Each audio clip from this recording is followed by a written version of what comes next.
हर वेश में तू, तेरे नाम अनेक तू एक ही है।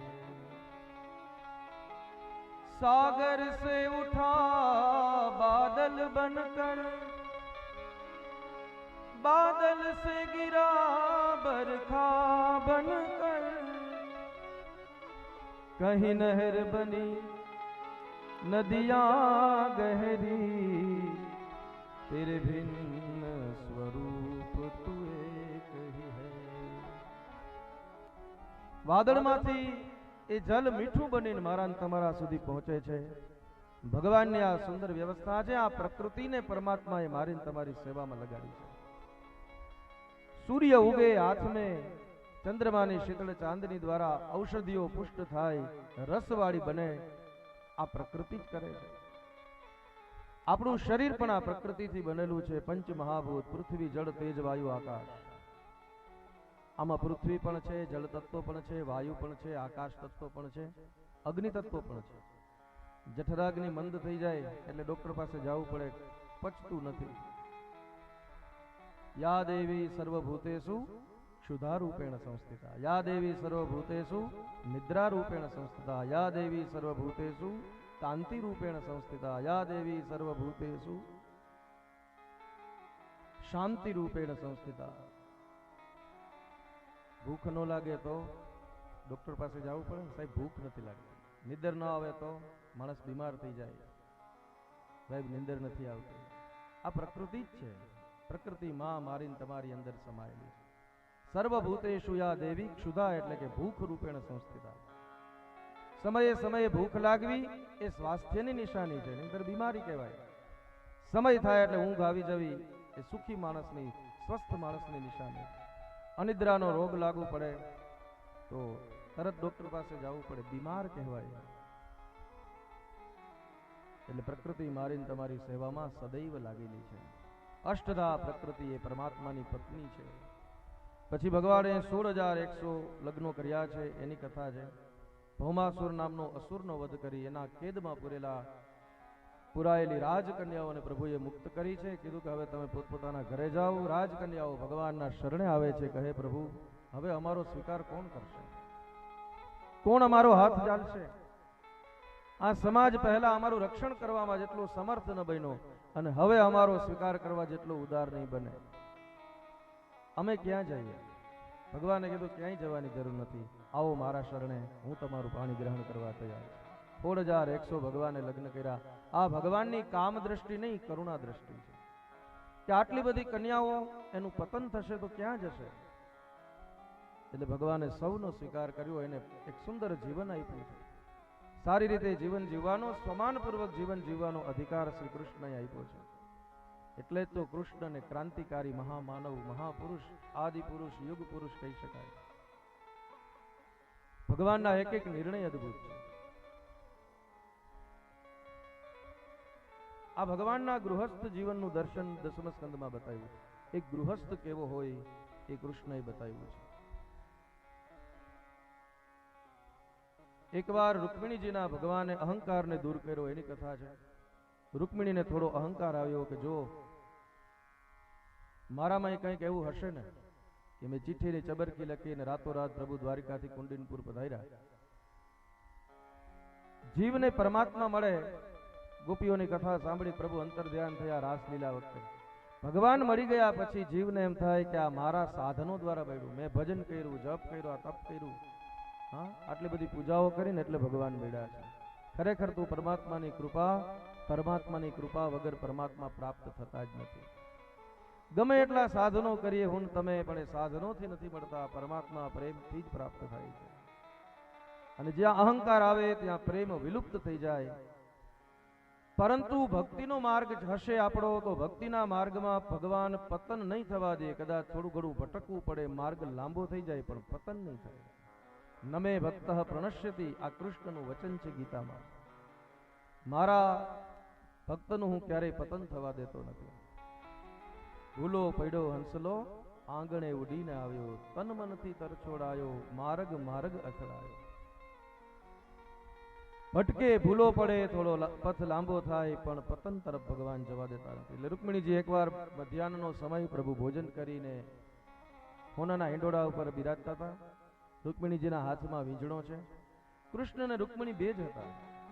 ભગવાને લીલા કરી રૂકમિણીજીને કહ્યું કે દેવી, મને એમ લાગે છે કે મારા જેવા ગોવાળિયાની હારે પરણીને તમે કોઈ ભૂલ કરી.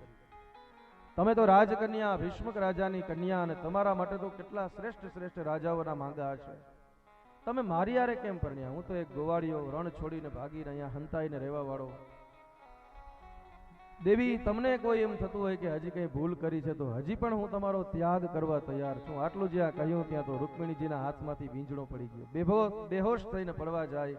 ભગવાન ચતુર્ભુજ થયા અને ભુજ થઈ અને ભગવાને ચતુર્ભુજ સ્વરૂપ ધારણ કરી રૂકમિણીજીને ધારણ કરી લીધા અને હિંડોળા ઉપર ઉડાવ્યા. હવે ભગવાનના હાથમાં વીંઝણો. રૂકમિણીજીને પાણી છાંટ્યું, પાણી છાંટીને ભાનમાં લાવ્યા. દેવી બરાબર રૂકમિણીજી સમજી ગયા કે મારા મનના ભાવને પ્રભુ જાણી ગયા છે. મારી અંદર રહેલા અહંકારને દૂર કરવા ભગવાને આ લીલા કરી છે. એટલે ભગવાનને પછી રૂકમિણીજી આ બધી જ વાતોના સુંદર અર્થઘટન કર્યા છે. તમે ગોપાળ છો. ગો એટલે ઇન્દ્રિયો, પાલ એટલે રક્ષક. આ શરીરનું અંતર બહિરવસ્થિતમ બંને રીતે તમે જ રક્ષણ કરવા વાળા છો. અહંકારી રાજાઓથી દૂર ભાગીને સમુદ્રના કિનારે રહેવા વાળા, મતલબ ભક્તોનું હૃદય વિશાળ સમુદ્ર જેવું હોય છે. આપ એમાં છુપાઈને રહો છો. બહુ સુંદર અર્થ કર્યા છે. રૂકમિણીજીના અહંકારને દૂર કર્યો. ભગવાનની સંતતિનું વર્ણન કર્યું છે. પ્રદ્યુમ્ન મહારાજના પુત્ર થયા. એના પ્રદ્યુમ્નના લગ્ન થયા ભગવાનનો સાળો રૂકમી એની દીકરી સાથે. સ્વયંવરમાંથી હરણ કરીને લાવ્યો છે. પછી તો રૂકમીને પોતાની ભૂલ સમજાય એટલે રૂકમી પણ ભગવાનને શરણે આવ્યો છે. અને પ્રદ્યુમ્નનો દીકરો અનિરુદ્ધ. અનિરુદ્ધના લગ્ન થયા છે રૂકમીની પૌત્રી એની સાથે. આમ 3 પેઢી સુધી સંબંધ ચાલ્યો છે.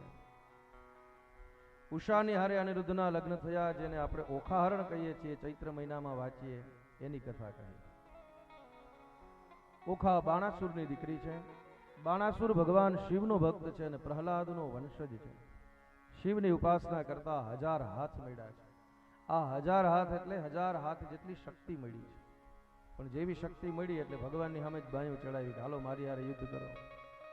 આ સ્વભાવ છે. આ આસુરી વૃત્તિ છે. જે ભગવાને આપણને શક્તિ આપી હોય, જે ભગવાને આપણને બુદ્ધિ આપી હોય, એની જ સામે જો આપણે બુદ્ધિનો દુરુપયોગ કરીએ કે શક્તિનો દુરુપયોગ કરીએ તો આ આસુરી વૃત્તિ છે એમ સમજીએ. વિચારવા માટે બુદ્ધિ આપી, તર્ક માટે આપી છે. બહુ તો વિતર્ક કરે, પણ જ્યારે બુદ્ધિ કુતર્ક કરે છે ત્યારે બુદ્ધિ પતનનો માર્ગ મને તમને બતાવે છે. બાણાસુરની દીકરી ઓખા સ્વપ્નમાં અનિરુદ્ધને જુએ છે, એની હારે લગ્ન થયા એવું સ્વપ્ન આવે છે. આ ઓખાની બહેનપણી સખી ચિત્રલેખા છે. માયાવી શક્તિઓ જાણે છે. ચિત્રો દોરતા દોરતા જ્યારે ભગવાન યદુનો વંશ એટલે કે કૃષ્ણ ભગવાનનો વંશનું ચિત્રો દોર્યા, એમાં અનિરુદ્ધનું ચિત્ર જોયું છે. અને ઉષા શરમાઈ. ચિત્રલેખાને ખ્યાલ આવ્યો અને પછી તો ઉષાએ અને ચિત્રલેખાએ માયા કરી નારદજીનો આશ્રય લઈ સહારો લીધો. દ્વારકામાંથી અનિરુદ્ધનું હરણ કર્યું છે. કહેવાય ઓખા હરણ, પણ અનિરુદ્ધનું હરણ છે. અહીંયા અનિરુદ્ધનું હરણ કરી ત્યાં એની સાથે લગ્ન, એની સાથે રહે છે. બાણાસુરને ખબર પડી, અનિરુદ્ધને કેદ કર્યો છે. આ બાજુ ભગવાનને ખબર પડી તો સૈન્ય લઈને આવ્યા છે. આ બાજુ શિવજી મહારાજ પણ શામળિયાની હારે યુદ્ધ કરવા માટે થઈને આવ્યા છે. શિવ અને શામળિયાનું યુદ્ધ થયું. નારદજીને આ જોવું હતું, આ લીલા જોવી હતી. અંતે બાણાસુરના હાથ છેદાયા, કેવલ 2 હાથ રહેવા દીધા. બાણાસુરની શક્તિ જે અમાપ હતી, અખૂટ હતી, અગાધ હતી, આવશ્યકતાથી વધારે હતી, એવી શક્તિનું હરણ કર્યું.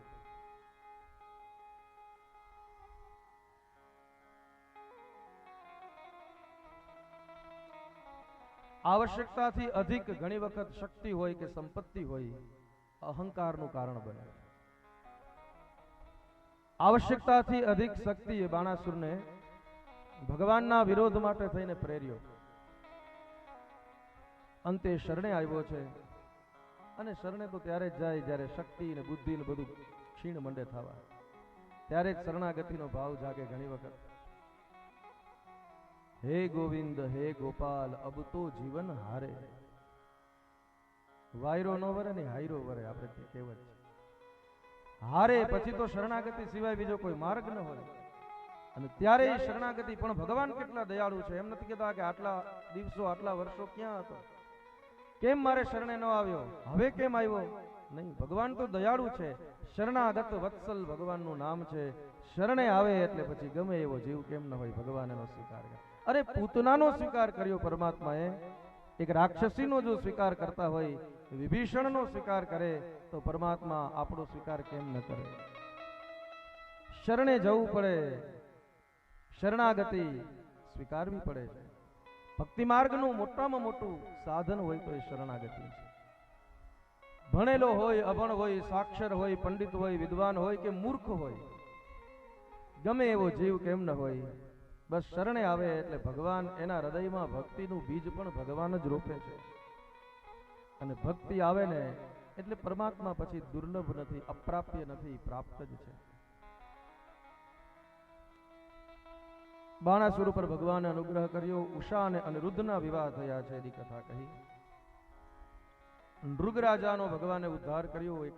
એકવાર યાદવ બાળકો બધા રમતા હતા, એક પાણીનો મોટો હોજ હતો એની પાસે. રમતા રમતા દડો અંદર પડ્યો અને અંદર જોયું તો એક મોટો બધો કાચિંડો જોયો છે. યાદવ બાળકોએ કાચિંડાને જોયો એટલે કૃષ્ણ ભગવાનને આવીને વાત કરી. ભગવાન આવ્યા અને કાચિંડાને બહાર કાઢ્યો. ભગવાનના હાથનો જ્યાં સ્પર્શ થયો ત્યાં રાજાના રૂપમાં પ્રગટ થયો. ભગવાનના શરણે આવ્યો છે અને ભગવાનની સ્તુતિ કરી. ભગવાને પૂછ્યું કે તમે કોણ? એટલે કહ્યું કે હું નૃગ નામનો રાજા હતો. પૂર્વ જન્મમાં મેં ખૂબ દાન કર્યું, પણ એક દિવસ એવી ઘટના ઘટી મહારાજ કે એક બ્રાહ્મણને મેં ગાય દાનમાં આપી. એ ગાયને લઈને બ્રાહ્મણ જતો હતો, એમાં ભૂલથી એ જ ગાય મારા ધનમાં, મારું જે ધન હતું ગાયોનું એમાં ભળી ગઈ. બીજા દિવસે ભૂલથી એ જ ગાય મેં બીજા બ્રાહ્મણને દાનમાં આપી. બે બ્રાહ્મણોની વચ્ચે વિવાદ થયો. પેલા એ કીધું કે આ ગાય મારી છે, ઓલા એ કીધું આ ગાય મારી છે. બે રાજા પાસે આવ્યા, ન્યાય માટે થયું. રાજાએ સમજાવ્યા કે ભાઈ, જે આ એક ગાય છોડી દેશે અને હું બીજી 100 ગાયો દાનમાં આપવા તૈયાર છું, પણ તમે વિવાદ બંધ કરો. પણ એક બ્રાહ્મણે કીધું કે 100 ગાય દાનમાં, એક ગાયના બદલામાં 100 ગાય લેવી, એનો મતલબ કે આ ગાયને અમે વેચી છે, વેચવાનું પાપ લાગે. જો આના બદલામાં 100 ગાય લઈએ તો મતલબ વિક્રય કર્યો, અમે વેચી, આવો ભાવ થાય. એટલે નહીં, એ અમે લેવા તૈયાર નથી. દીધેલું દાન તું પાછું લઈ લે છે. રાજા શ્રાપ દીધો છે અને રાજા કાચિંડો બન્યો. વારે વારે રંગ બદલે છે. આજીજી કરી બ્રાહ્મણોના શરણે આવ્યો. કીધું મહારાજ ભૂલથી થયું, મેં કોઈ જાણી જોઈને ઈરાદાપૂર્વક આ કર્યું નથી. ત્યારે બ્રાહ્મણે કહ્યું કે કાચિંડો બનશો, પણ ભગવાનના હાથનો સ્પર્શ પામી અને પુનઃ તમારા સ્વરૂપને પ્રાપ્ત કરશો. શ્રાપ આશીર્વાદમાં પરિણમ્યો છે. અને એ જ કાચિંડો આ નૃગરાજા હતા. નૃગરાજા પોતાના મૂળ રૂપમાં આવ્યા છે. ભગવાનને શરણે આવી સ્તુતિ કરી અને પરમ કૃપાને પ્રાપ્ત કરી છે. બલભદ્રજી મહારાજ વ્રજમાં ગયા છે બધા વ્રજવાસીઓને મળવા. ગોવાળિયાઓને મળ્યા, ગોપીઓને બધાને, નંદ યશોદાને મળ્યા છે. કૃષ્ણના સમાચાર આપ્યા, કૃષ્ણ ભગવાનનો સંદેશ પ્રાપ્ત કરાવ્યો. બધાને ખૂબ આનંદ થયો. કાલિંદીનું કર્ષણ કર્યું. જુઓ, બળભદ્ર છે ને એ હળધર છે. આપણા દરેક દેવી દેવતાઓના હાથમાં કોઈ શસ્ત્ર છે. ભગવાન વિષ્ણુ સુદર્શન ચક્રધારી, શંખ ચક્ર ગદા અને પદ્મ. રામજી ધનુષ્યધારી છે, કૃષ્ણ ચક્રધારી છે.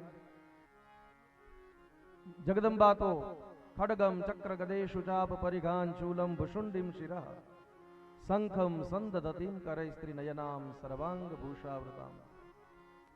ખડગ, ચક્ર, ગદા, ચાપ, શૂલ આ બધું ધારણ કરે છે માતા, કારણ કે અષ્ટભુજાળી છે. બલભદ્રજીના હાથમાં હળ છે. હળ મતલબ ખેડૂત.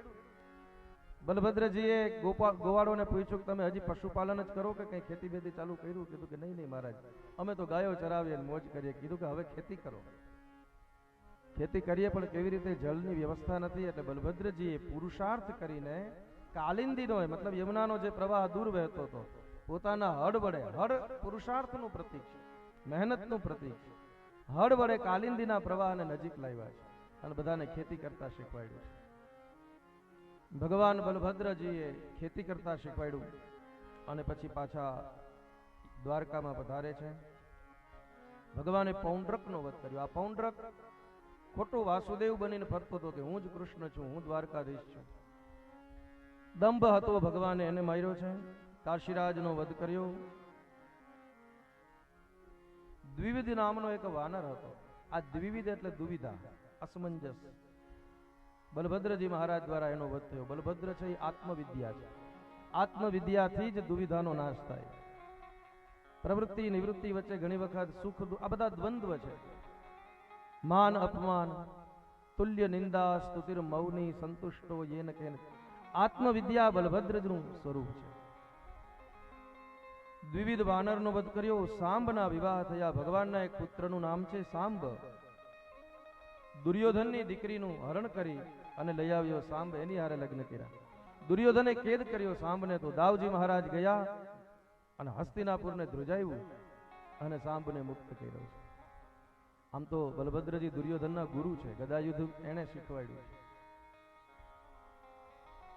એકવાર દેવર્ષિ નારદને વિચાર થયો કે ભગવાને આટલા બધા લગ્નો કર્યા, આવડો મોટો વિશાળ પરિવાર છે ભગવાન. અષ્ટપટરાણીઓથી ભગવાનને 10-10 દીકરાઓ છે ને 1-1 દીકરી છે. એ બધાને ભણવા માટે એટલા શિક્ષકોની વ્યવસ્થા હતી. સુંદર પાઠશાળા બનાવી હતી. અલગ અલગ ફેકલ્ટીઝ બધી એમાં હતી. આપણે કેમ અત્યારે આર્ટ્સ ને કોમર્સ ને સાયન્સ, એ બધું ભગવાનને સમયમાં હતું જ. આજ કરતા વધારે ઉન્નત હતું.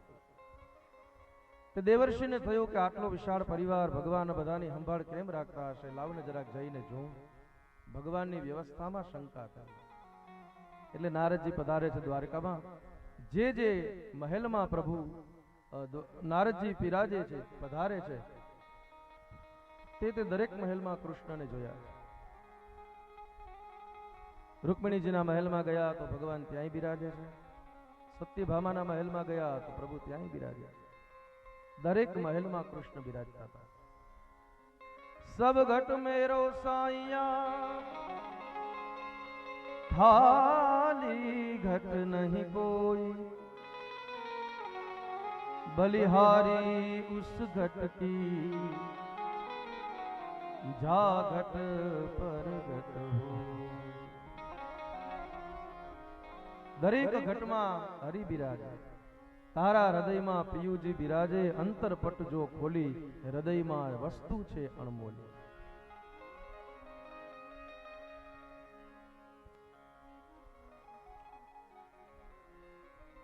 બપોરનો સમય થયો. નારદજી પછી તો થાય કા. ભગવાનને ખબર પડી. નારદજીનું સ્વાગત કર્યું, ભોજન કરાવ્યું, પ્રસાદ ગ્રહણ કરાવીને પછી નારદજીને ત્યાંથી વિદાય આપી છે. રાજસૂય યજ્ઞ કરે છે પાંડવો. એનું આમંત્રણ ભગવાનને પ્રાપ્ત થયું. આ બાજુ જરાસંધના કેદમાં પૂરેલા રાજાઓએ ભગવાનને પત્ર લખ્યો, પ્રભુ હવે અમને આના કેદમાંથી મુક્ત કરો. તમે ભૂમિના ભારને હરણ કરવા પધાર્યા છો. તમે ઘણા બધા લોકો પર અનુગ્રહ કર્યો છે. અમારો હવે વારો આવે. હવે તો અમને મુક્ત કરો. એટલે ભગવાનના હાથમાં એક બાજુ આમંત્રણ પત્રિકા યજ્ઞની ને એક બાજુ રાજાઓએ લખેલો પત્ર છે. ભગવાન વિચારે છે ક્યાંથી શરૂઆત કરું. ત્યાં તો ઉદ્ધવજી આવ્યા. ઉદ્ધવો બુદ્ધિસત્તમ, બૃહસ્પતિના જ્ઞાની શિષ્ય છે, બુદ્ધિશાળી તો ખરા જ.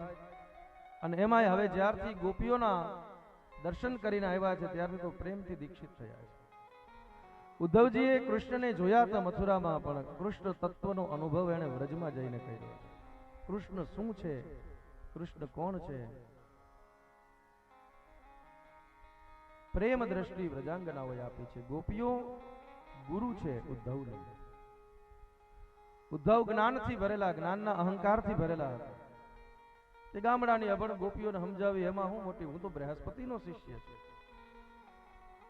હમણાં જઈને સમજાવી દઈશ. પણ જ્યાં વ્રજમંડળમાં પ્રવેશ કર્યો ને ત્યાં ઓલા કાંટા હતા ને, ઉદ્ધવના એ ઓલા ઉત્તરીય વસ્ત્રને મૈંડા ચીરવા, તારા જ્ઞાનના પડદાને અમે ચીરી નાખશું.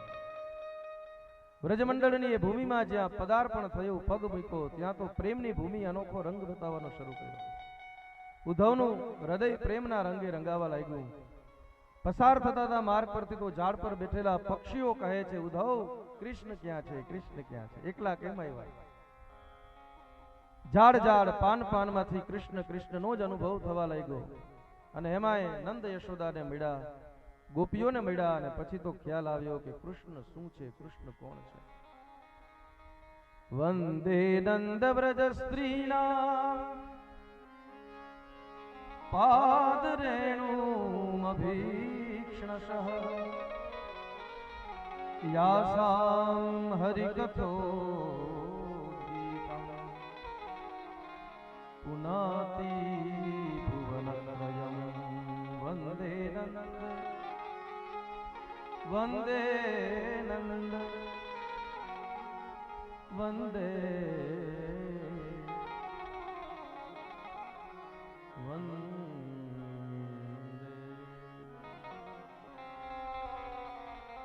વ્રજાંગનાઓના ચરણની રજ લઈને માથે પધરાવી છે. વિના મહત પાદ રજોભિષેકમ. ભરતજીએ રઘુગણને ઉપદેશ આપ્યો ત્યારે કહ્યું, ગમે તેટલા જ્ઞાન, ગમે એટલા સાધનો કરીએ, પણ જ્યાં સુધી કોઈ હાચા મહાપુરુષોના ચરણની રજનો અભિષેક માથા ઉપર નથી થતો, ત્યાં સુધી પરમાત્મામાં પ્રેમ થતો નથી. વિના મહત પાદ રજોભિષેકમ. એટલા માટે તો આપણે ત્યાં છે ને કે અવર પુરુષનો સંગડો ન કરીએ હરી, પાડે તો ભજન માં ભંગ. એ સાહેલી મોરી ભાગે રે મળો સાધુ પુરુષ.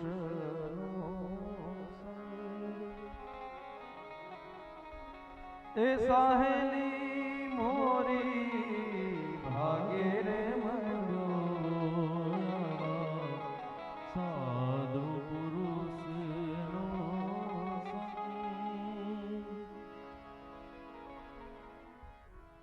મહાપુરુષોનો સંગ થાય. મનુષ્યત્વમ મુમુક્ષુત્વમ મહાપુરુષ સંશ્રય. સૌથી પહેલા તો મનુષ્યત્વ મળવું જ અઘરું છે. મનુષ્ય બન્યા પછી મુમુક્ષુ બનવું અઘરું, દુર્લભ છે. મોક્ષની તરસ બધાને લાગતી નથી. મોક્ષની પ્યાસ બધાને નથી લાગતી. કોઈ કોઈ જીવ એવો હોય જે જાગી જાય, એનો દીવો પ્રગટ થઈ જાય, અને પછી એ પ્રગટ થયેલો દીપ જેના જેના સંપર્કમાં આવે એ બધાના દીપ પ્રગટ કરે. એટલા માટે એ મહાપુરુષ અને એનો સંશ્રય છે. ઉદ્ધવજી મહારાજ બુદ્ધિશાળી છે, જ્ઞાની છે, મહાપુરુષ છે. કૃષ્ણને જોયા છે. કૃષ્ણને કહે છે કે કૃષ્ણ, શું મૂંઝવણમાં પડ્યા છો પ્રભુ? ભગવાનની મૂંઝવણ દૂર કરે એવાય ભક્તો છે. ભગવાને કીધું કે આ બે પ્રકારના આમંત્રણો આવ્યા છે, પહેલા ક્યાં જાઉં, ક્યાંથી શરૂઆત કરું? એટલે કીધું કે મહારાજ એક કામ કરો, આપણે રાજસૂય યજ્ઞમાં પધારીએ. રાજસૂય યજ્ઞમાં જાશું, ત્યાં દિગ્વિજય કરવાનું હોય. દિગ્વિજયમાં બધા જ રાજાઓ જીતાઈ જશે, પણ જરાસંધને પાંડવો જીતી શકશે નહીં. કારણ કે જરાસંધ માયાવી છે, અને માયાવી હોય ને એને બળથી જીતાય નહીં. જેને છળ આવડતું હોય એની સામે બળ નકામો. ભગવાન કહે છે કે ભગવાનને પ્રભુ એ માયાવી છે અને તમે માયાપતિ છો. જો માયાવીની સામે લડવું હોય તો માયાપતિને ભેગો રાખવા પડે. એટલે તમે જરાસંધની જ્યારે યુદ્ધ કરવા પાંડવોની હારે જાજો. એટલે આપણે રાજસૂય યજ્ઞમાંથી સીધા જરાસંધનો વધ કરીએ. એક પંથ દો કાજ. ભગવાનને આ વાત ગમી ગઈ. પરિવારને તૈયાર કર્યો. પ્રદ્યુમ્ન મહારાજને દ્વારકાનું રક્ષણ કાર્ય સોંપી પ્રભુ બધા આખા પરિવારને સાથે લઈ રાજસૂય યજ્ઞમાં પધારે છે. દ્વારકાનાથનું ભવ્ય સ્વાગત થયું. દિગ્વિજય કરવા નીકળેલા પાંડવો બધી જ દિશાઓના બધા જ રાજાઓને જીતીને લાવ્યા છે, પણ મગધરાજ જરાસંધ જીતી શકાણો નથી. ભગવાને પાંડવોમાંથી અર્જુનને ને ભીમને બેને ભેગા લીધા. હાલો મારી ભેગા. યાચકનો વેશ ધારણ કરીને ત્રણેય જાય છે. જરાસંધનો રોજનો નિયમ હતો કે દાન કરે. આખી લાઈન ઊભી હતી દાન લેવા માટે થઈને. એમાં ત્રણેય જણા ઊભા રહી ગયા. વારો આવ્યો એટલે જરાસંધે કીધું બોલો શું જોઈએ? ભગવાને કીધું દ્વંદ્વ યુદ્ધ જોઈએ. મહારાજ આમ ઊંચું ઉપાડીને જ્યાં જરાસંધે જોયું, ભુજાઓ જોઈને ખબર પડી ગઈ કે આ કોઈ યાચકો નથી, આ યોદ્ધાઓ છે. કીધું કે યુદ્ધ આપો એ તૈયાર છું, પણ સાચો પરિચય આપો, કોણ છો? એટલે ભગવાને પરિચય આપ્યો, અમારા ત્રણમાંથી જેની હારે તારે યુદ્ધ કરવું હોય તને છૂટ. જરાસંધે કીધું તારા નામ ઉપર તો ચોકડી, તું તો ક્યારે રણ છોડીને ભાગી જાય, તારો કઈ ભરોસો કરો. એટલે કીધું તરા કામ હટો તો. અર્જુનને કીધું કે આ તો મારી સામે છોકરું કહેવાય, આની સામે જીતી જાઉં તો હું મને કઈ યશ ન મળે અને હારી જાઉં તો મારી બદનામી થાય, એટલે આને આગો કરો. ભીમની સામે જોયું અને કીધું કે હા બરાબર. બેયના હાથમાં ગદાઓ આવી અને ભયંકર દ્વંદ્વ યુદ્ધ શરૂ થયું. જરાસંધ ગદાનો પ્રહાર કરે અને ભીમસેનના મુખમાંથી ચીસ નીકળી જાય. આટલી ભયંકર વેદના થાય. ભગવાનની સામે જુએ, આમને આમ ઘણા બધા દિવસો વ્યતીત થયા. જરાસંધ મરતો નથી. જરાનો અર્થ છે વૃદ્ધાવસ્થા. જરાસંધ મર્યો નહીં. અંતે ભગવાને કીધું તું મારી સામે જો, યુદ્ધ કરતા કરતા દ્રષ્ટિ મારી સામે રાખ. આ તારું કુરુક્ષેત્ર છે. ધર્મક્ષેત્રે કુરુક્ષેત્રે સમવેતા યુયુત્સવઃ. આજ તારું કુરુક્ષેત્ર છે. યુદ્ધ કરતા કરતા ભગવાનની સામે નજર રાખશું તો ભગવાન મને તમને માર્ગ બતાવશે, રસ્તો બતાવે. ભગવાને રસ્તો બતાવ્યો. પીપળાના પાનના બે ભાગ કરી ફેંકી દીધા. ભીમસેને પણ એ જ પ્રકારે જરાસંધનો વધ કર્યો છે. જરાસંધનો વધ થતા બધા રાજાઓને કેદમાંથી મુક્ત કર્યા છે અને રાજાઓ ભગવાનને શરણે આવ્યા. ભગવાનનો જય જયકાર કર્યો. બોલીએ દ્વારિકાધીશ કી જય. રાજાઓ જે જે કેદમાંથી મુક્ત થયા એને વિના એના રાજ્યો સોંપી દીધા. જરાસંધનો દીકરો સહદેવ હતો, એને એનું જરાસંધનું રાજ્ય આપી દીધું અને પ્રભુ રાજસુ યજ્ઞમાં પધાર્યા. સુંદર વ્યવસ્થા કરી છે ભગવાને. બધાને એના એના કાર્યો સોંપી દીધા છે અને ભગવાન પોતે એઠી પત્રાવળીઓ ઉપાડે છે. યજ્ઞમાં જે બ્રાહ્મણો આવે છે, સંતો આવે છે, અતિથિઓ આવે છે, ભોજન કરીને જેવા ઊભા થાય એટલે ભગવાન અને એનો પરિવાર એની એઠી પત્રાવળીઓ ઉપાડે. સેવાનો મહિમા સમજાવ્યો કૃષ્ણએ.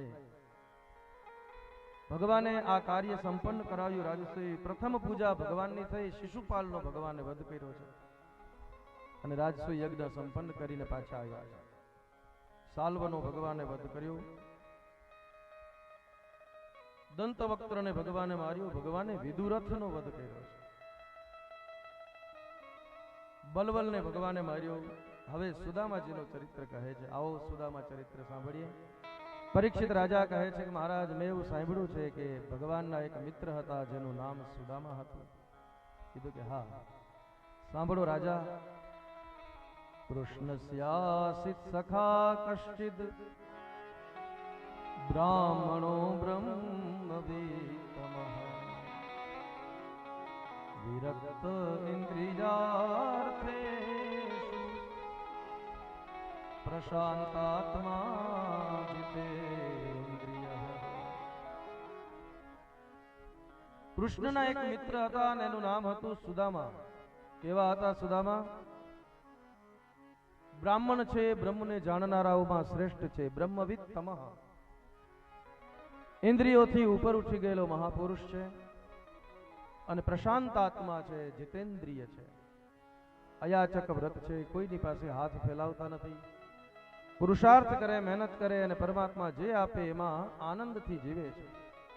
જે મળે છે, જે સુવિધા મળે, જે સુખ મળે એમાં આનંદથી મોજથી જીવે છે.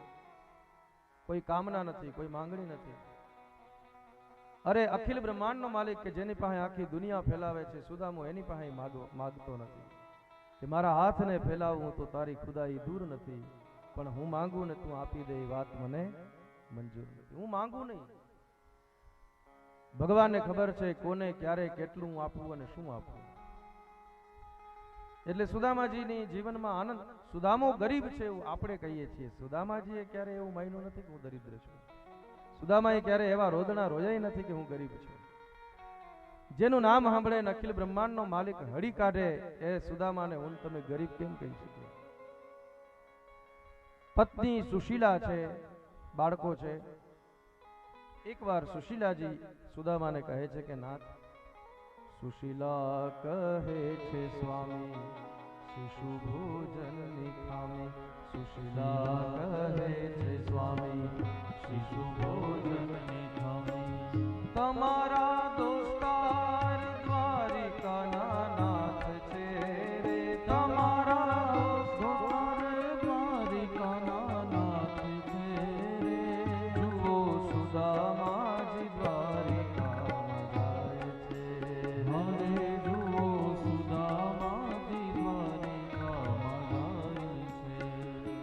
સુદામાજી કહે, સુશીલાએ સુદામાને કહ્યું કે નાથ, આપણે તો બે પતિ પત્ની ભગવાનનું ભજન કરીએ છીએ, તપ કરીએ ને જે મળે એમાં આનંદથી સંતોષથી જીવીએ છીએ, પણ આ બાળકો વાર તહેવાર હોય ને આજુબાજુના બાળકો સારા કપડા પહેરીને આવે તો બાળ સહજ સ્વભાવ છે, બાળકને તો ઈચ્છા થાય. આજુબાજુના પાડોશીના છોકરાઓ મીઠાઈ ખાતા હોય તો એને ઈચ્છા થાય. શું આપું બાળકોને? હવે તો હું જવાબ પણ આપી શકું એવી સ્થિતિમાં નથી. બાળકોને સમજાવીને હવે મારાથી ખોટું બોલાતું નથી. સુદામાજીને કહે છે, નાથ, તમે વારે વારે કહેતા હો છો, ઘણી વખત કહેતા હો કે દ્વારકાનાથ તમારા મિત્ર છે. સુદામાજીએ કીધું કે હા, અમે બે લંગોટિયા મિત્ર, સાંદીપની ઋષિના આશ્રમમાં ભેગા ભણેલા. સુશીલાજીએ કહ્યું કે નાથ, તો તમે એની પાસે જાઓ. સુદામાજી કહે છે, દેવી, મિત્રતા એટલા માટે નહોતી કરી કે સમય આવીએ ત્યારે કોક દી માંગવા થશે, કામ આવશે. મારી મિત્રતા સ્વાર્થથી પ્રેરાયેલી નથી. હું માંગુ નહીં. કહ્યું કે નાથ, માંગવાની વાત ક્યાં છે? જ્યારથી જુદા પડ્યા છો ઋષિકુલમાંથી, ગુરુકુલમાંથી, ક્યારે મળ્યા નથી, તે જરાક મળી આવો ને કૃષ્ણને. તમારે ભગવાનની પાસે જઈને કંઈ કહેવું નહીં પડે, કારણ કે અંતર્યામી છે કૃષ્ણ. સુદામાજી કહે, તું સમજુ ને શું કહું, માગતા લાજી મરું. તું સમજુ ને શું કહું, માગતા લાજી મરું. સમજુ ને શું કહું, માગતા લાજી મરું. સમજુ ને શું કહું, માગતા લાજી મરું. માગતા માનવીનું માન ઘટી જાય છે. માગતા માનવીનું માન ઘટી જાય છે. જુઓ સુદામાજી દ્વારિકામાં જાય છે. જુઓ સુદામાજી દ્વારિકામાં જાય છે. સુશીલાજીએ કહ્યું, બોલવું નહીં પડે, અંતર્યામી છે ભગવાન. શું ખબર, કદાચ ઈશ્વર મારી તમારી પ્રતીક્ષા હોય કે ક્યારે આવે શરણે. જો બે વાત, યા તો એટલો પુરુષાર્થ કરીએ, એટલી મહેનત કરીએ કે જે જોઈએ તે પ્રાપ્ત કરી શકીએ. પણ ઘણી વખત મારા અને તમારા પુરુષાર્થોથી પણ મનનું પાત્ર ભરાય નહીં, ઈચ્છાનું પાત્ર ન ભરાય. ભિક્ષાનું પાત્ર ભરાઈ જાય પણ ઈચ્છાનું પાત્ર ક્યારે ભરાતું નથી. તો પુરુષાર્થ કરીએ, મહેનત કરીએ, એ મહેનત કરતા જે મળે એમાં સંતોષપૂર્વક જીવન જીવીએ તો એના જેવી કોઈ સ્થિતિ નથી.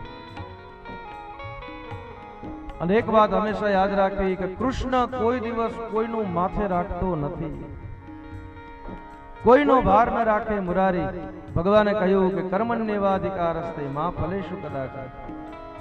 ફળનો ડિપાર્ટમેન્ટ જ મારો, એમાં તારે હસ્તક્ષેપ કરવાનો નહીં અને ચિંતા નહીં કરવાની કે કર્મ કર્યું ફળ મળશે કે નહીં. ઢંગથી પરખી જશે, જોઈને રાજી થશે. ઢંગથી પરખી જશે, જોઈને રાજી થશે. હે ઘણું આપશે, લક્ષ્મીનો નાથ છે. હે ઘણું આપશે, લક્ષ્મીનો નાથ છે.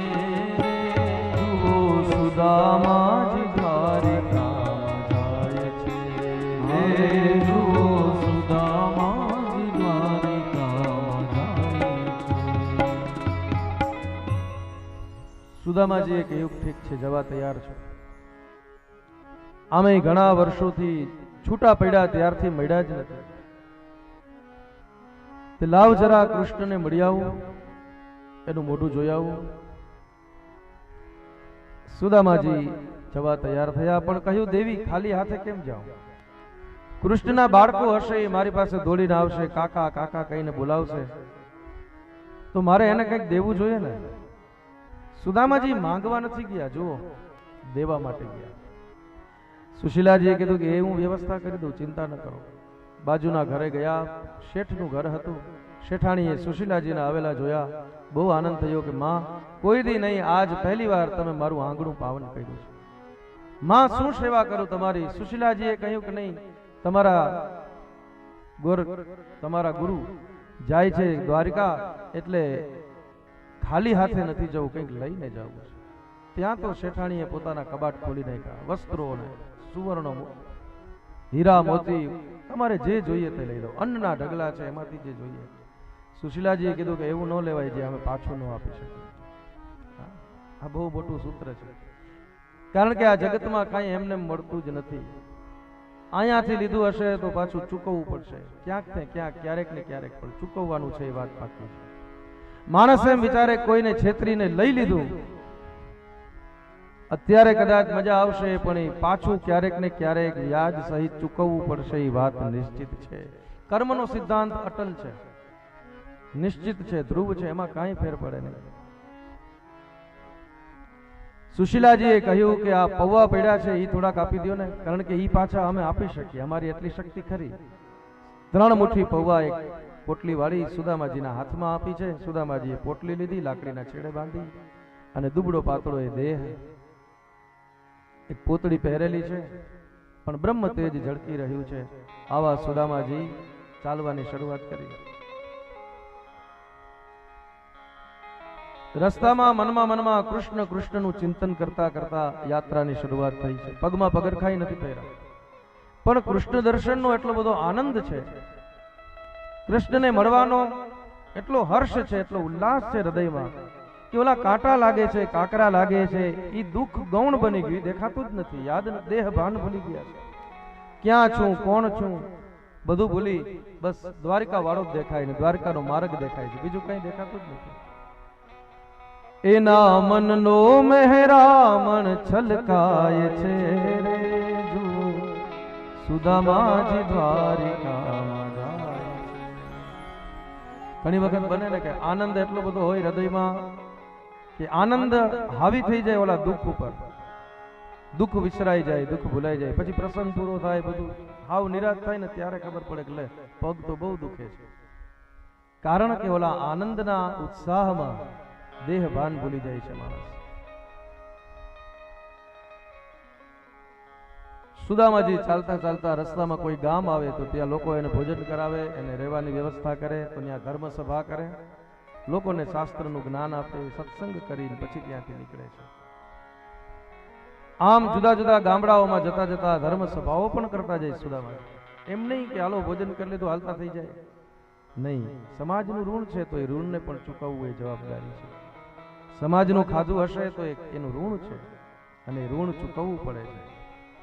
સુદામાજી ચાલતા ચાલતા એક જગ્યાએ ઝાડની નીચે બેઠા, નીંદર આવી ગઈ, ઊંઘ આવી ગઈ, આંખ બંધ થઈ ગઈ, તો ગરુડજીને મોકલે છે પ્રભુ, અને ગરુડ પોતાની પીઠ પર સુદામાને બેસાડીને દ્વારિકાના ભાગોળમાં પધરાવે છે.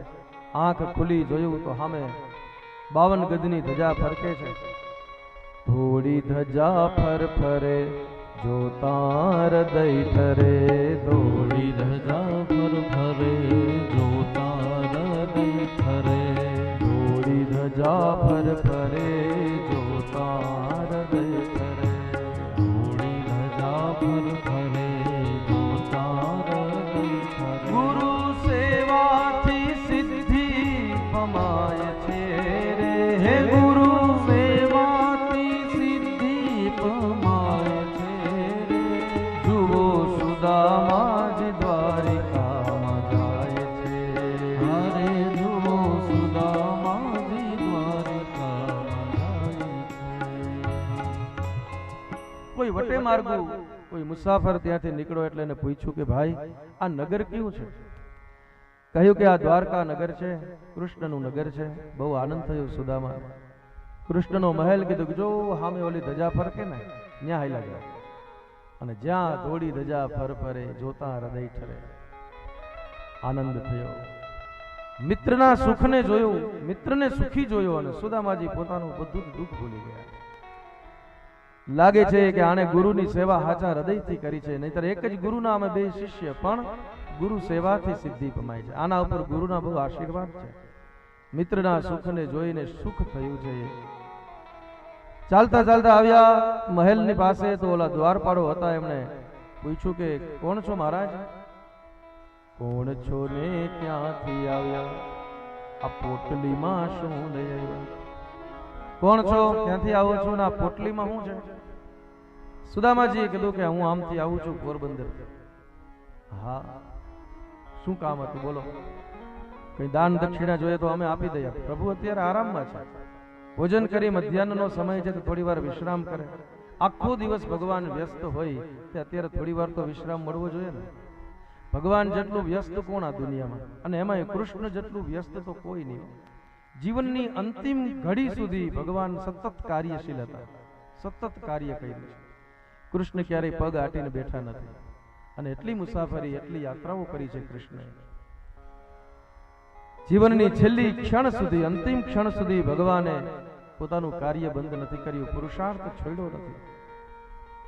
કીધું કે પ્રભુ બહુ વ્યસ્ત હોય આખો દિવસ, એટલે અત્યારે થોડી વાર વિશ્રામ. આમ તો બ્રાહ્મણોને અને સ્ત્રીઓને કૃષ્ણના રાજમાં કોઈ રોકતું નહીં, પણ દ્વારપાળોને એમ કે ભગવાન થોડો વિશ્રામ કરી લે, થાકી ગયા હોય. સુદામાજીએ કીધું કે નહીં, દાન દક્ષિણા કઈ જોતું નથી, મારે તો કૃષ્ણના દર્શન જોઈએ છે, નહીં ભગવાન સિવાય બીજું કોઈ આપી ન શકે. હું મિત્ર છું કૃષ્ણનો, સુદામા મારું નામ છે. મિત્ર બતાવે છે પોતાને, ત્યાં તો ખડખડાટ હસવા લાગ્યા દ્વારપાળો કે આ ક્યાં ને આ ક્યાં. આની હાલત તો જો, પગમાં નથી પગરખું, અંગમાં નથી અંગરખું.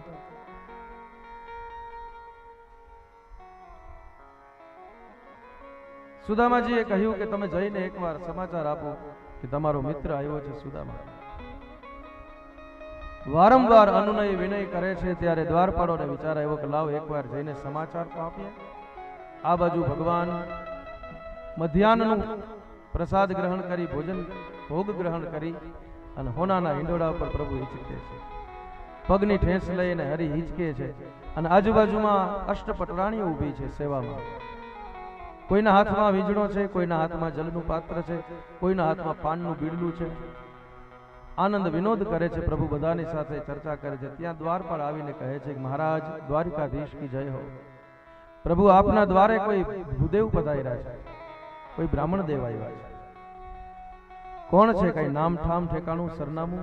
કીધું કે હા મહારાજ, આમ દરિયાકાંઠાનું કોઈ ગામ છે, ત્યાંથી ચાલીને પદયાત્રા કરીને આવ્યા છે, અને બતાવત આપનો નામ સુદામા. અને જ્યાં સુદામાનું નામ સાંભળ્યું, નામ રે સુણીને વાલો દોયડા ગીરધારી રે, નામ રે સુણીને વાલો દોયડા ગીરધારી રે, ત્રિકમે લીધા છે ને તેડી રે આસુડા રે હો. સુદામાજી દ્વારિકામાં રે દર્શન કરવા દેવના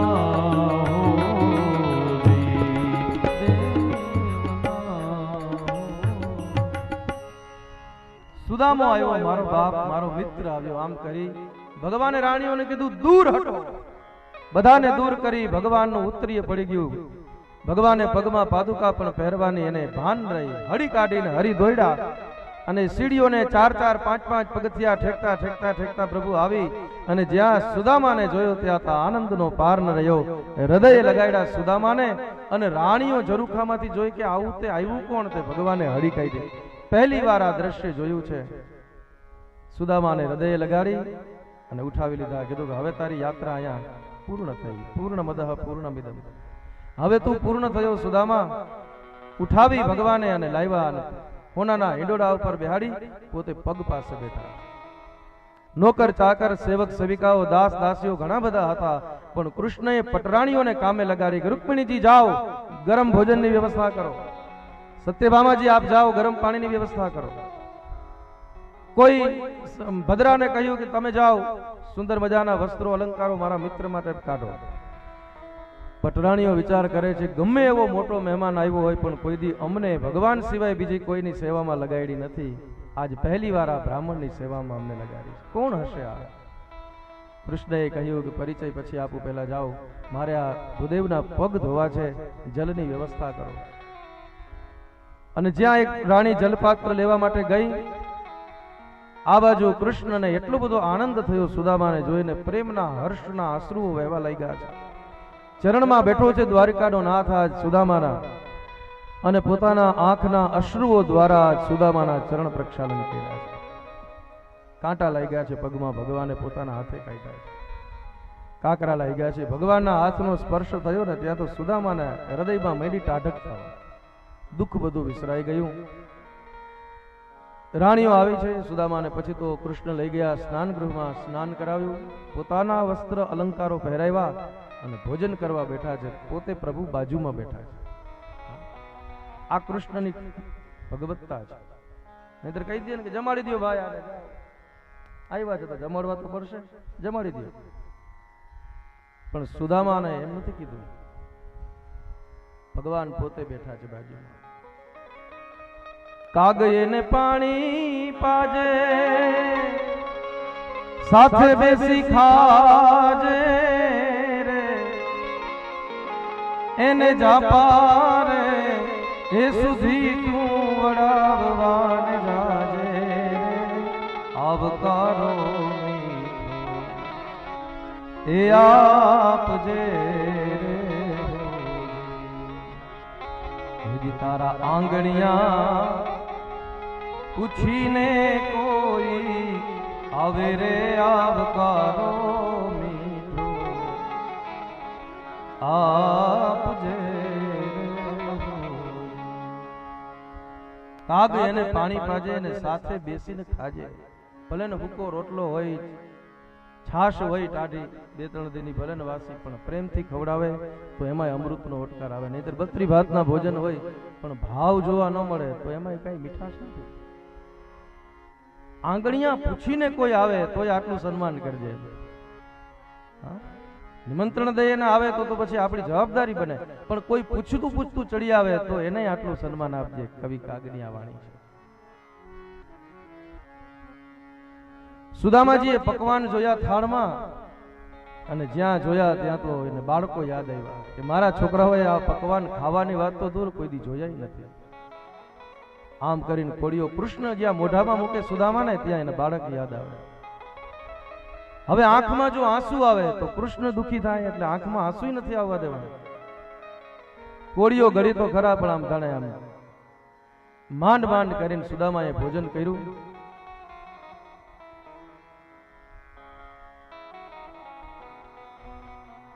પછી હિંડોળે બેઠા બે મિત્રો અને બાળપણને યાદ કરે. તેહી નો દિવસા ગતા, ગુરુના આશ્રમમાં ભણતા હતા. નિર્દોષતા, નિખાલસતા,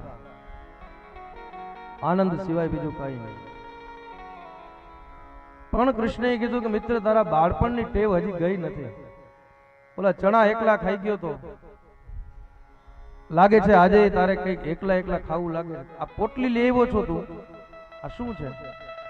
તેથી ગુરુ માતાએ ચણા આપ્યા હતા. આજ મારી ભાભી માએ કઈક મોકલું છે, પણ તારે એકલાને ખાઈ જવું.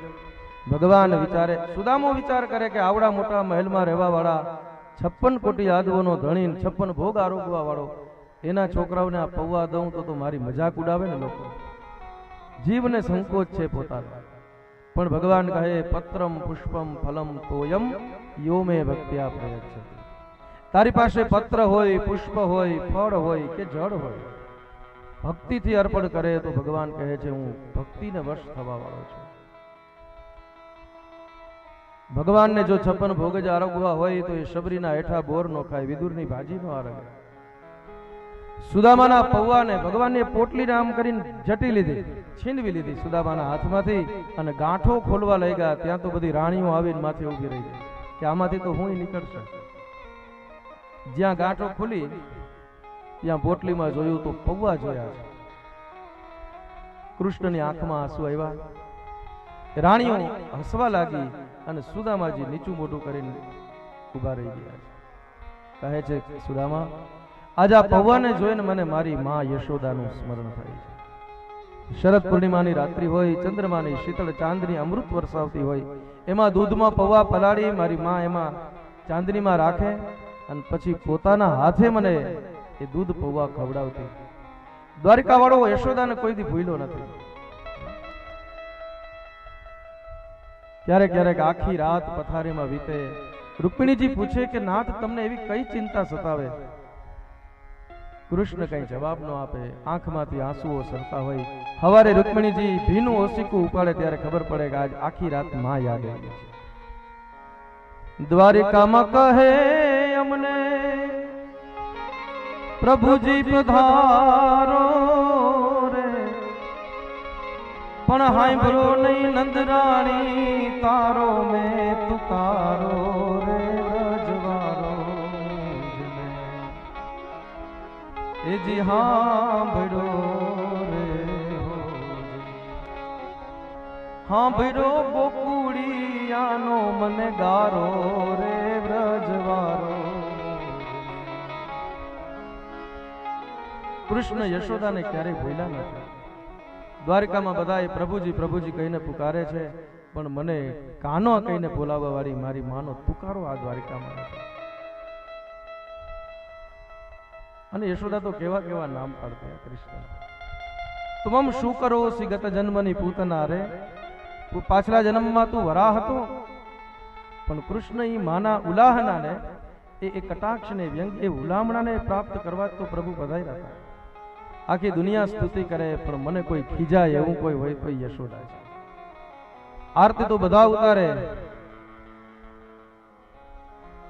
પણ લાકડી લઈને મારી વાહે ધોડે એવું કોઈ જોઈએ ને. આખી રાત ઊંઘ નો આવે, કૃષ્ણને યશોદાનું સ્મરણ થાય. કે દ્વારિકાના આ દાયિત્વનો મોટો બધો ભાર મારા માથે લઈને મુકુટ લઈને ફરું છું, પણ જો મારી યશોદા હોય ને તો એની ગોદમાં થોડી વાર માથું મૂકીને મારી માં માથે હાથ ફેરવે ને તો બધો ભાર હળવો થઈ જાય. ને માં જાય ને પછી જ એના હેતાળા હાથની મને તમને કિંમત થાય. દીકરો 50 વર્ષનો હોય તો માં એને હિકામણ આપે. બહાર જાય એટલે ભલામણ કરે કે દીકરા ધ્યાન રાખજો, સમયે જમી લેજે, તારા શરીરને હાચવજે. 50 વર્ષનો હોય પણ તોય માં એ તો માં છે. જનનીની જોડ સખી નહીં જડે. પ્રભુના એ પ્રેમ તણી પૂતળી રે, જગતી જુદેરી એની જા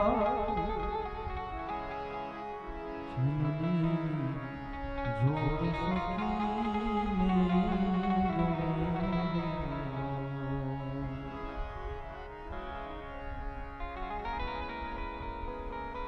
દેવો ને દૂધ એના દોયલા રે.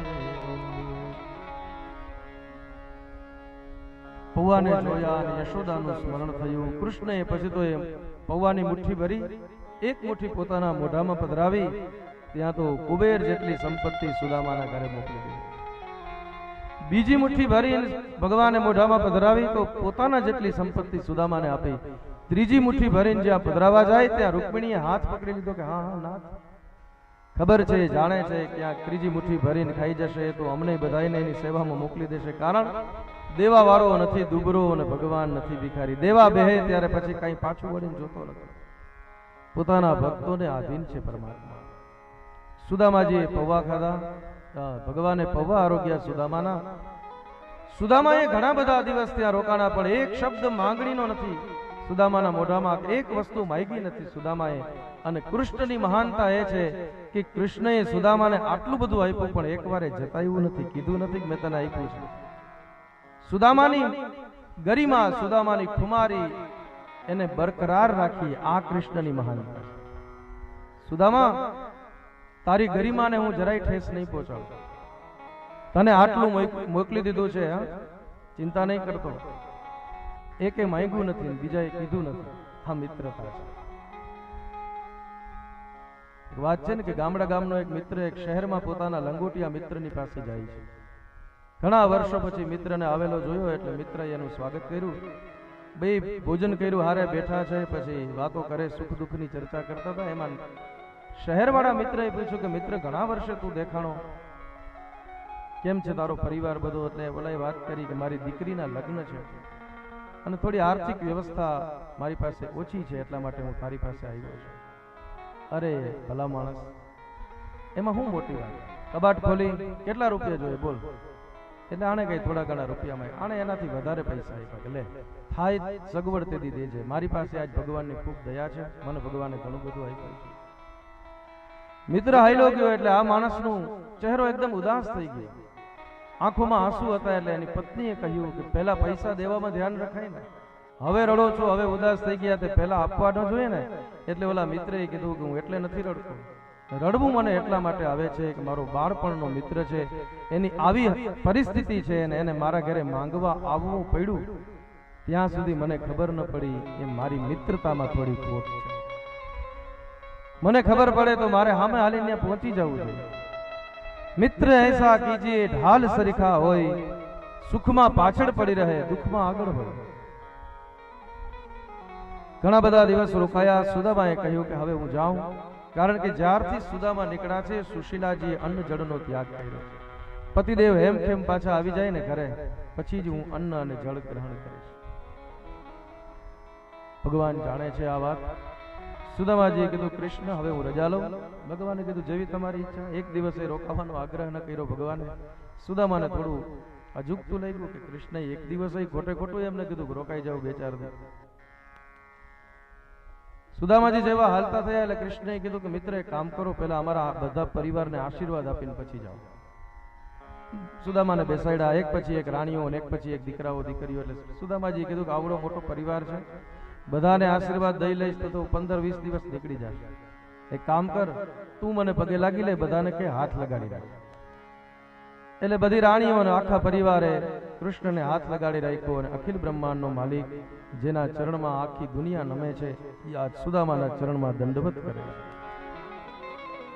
ભગવાનને આશીર્વાદ આપ્યા સુદામાએ અને પછી ભગવાન સુદામાને કહે છે કે સુદામા, આ મારું પીળું પીતાંબર છે ને, એ મૂકીને તારી પોતળી પહેરી લેજે.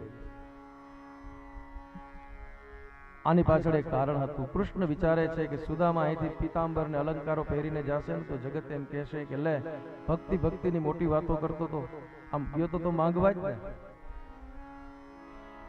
બીજો એક અર્થ એવો છે, કૃષ્ણ સુદામાને કહેવા માંગે છે કે સુદામા, આ તારી પોતળીમાં આ પોતળી પહેરીને તે કરોડો જપ કર્યા છે, મતલબ આ પોતળી નહીં છોડતો, તારા જપ તપ સાધનને નહીં છોડતો, ભલે સંપત્તિ મળી હોય.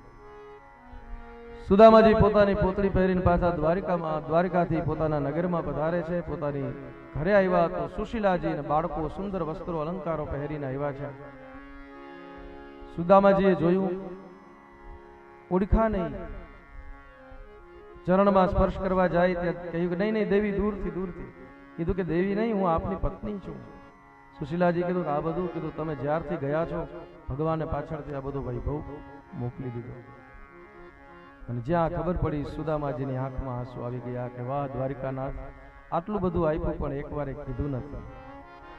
માણસને કંઈક આપે તો એ, અથવા માણસ દાન કરે તો નામ લખાવે, એવી બધી પ્રવૃત્તિઓ આપણે કરતા હોઈએ, પણ ભગવાન આપણને આટલું બધું આપે છે, એકવાર એ કહેતો નથી કે મેં તને આટલું દીધું છે. તેરી મહેરબાની કા હે બોझ इतना कि मैं तो उठाने के काबिल नहीं. સુદામાજી પર ભગવાનનો અનુગ્રહ થયો, એ કથા કહી છે. સુદામાજીએ પછી તો પોતાની પોતળી જ પહેરી અને તપ કર્યું છે. કુરુક્ષેત્રમાં એકવાર ભગવાન બધા યાદવોને ગોપીઓને મળે છે. નંદ બાબા યશોદાને મળ્યા છે.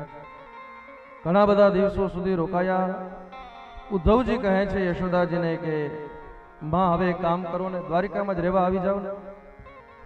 હવે તમે ઉંમર થઈ, તમારી વૃદ્ધ થયા અને અહીં દ્વારિકામાં બધું જ છે. આ અષ્ટપટરાણીઓ તમારી સેવા કરશે, કૃષ્ણની હારે જ રહેજો. કીધું કે નહીં, એક જ ઈચ્છા છે, કૃષ્ણ કૃષ્ણ કરતા ઉદ્ધવ પ્રાણ અમારા જાય રે.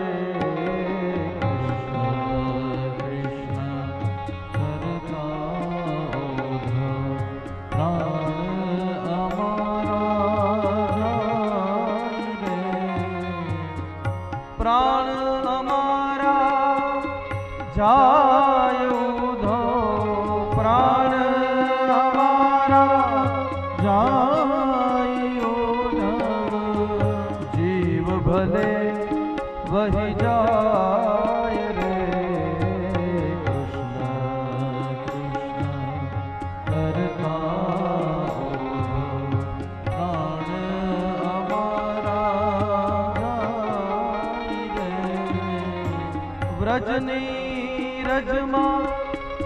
कायावीर में व्रजनी रजमा कायावीर में हाँ व्रजनी रजमा कायावीर में व्रजनी रजमा कायावीर में एज इच्छा मन माय रे कृष्ण कृष्ण करता ओढ़ प्राण अमारा जाई रे।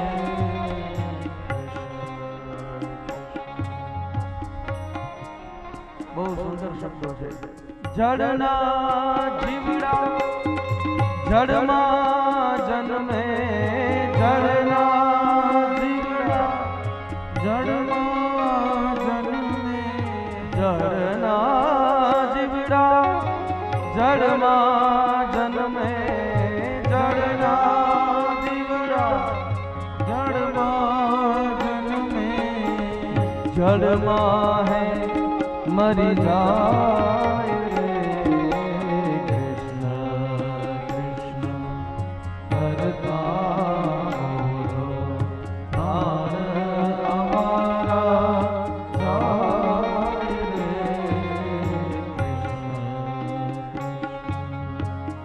जे माटी में श्री कृष्ण रम्या स्वर्ग लोक के ब्रह्म लोक वैकुंठ लोक न गमता रे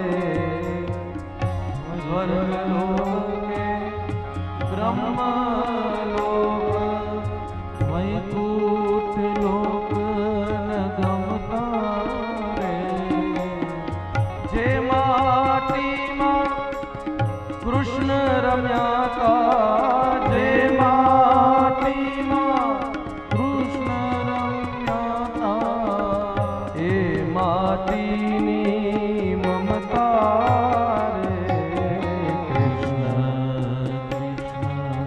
करता ओढ़ प्राण अमारा प्राण अमारा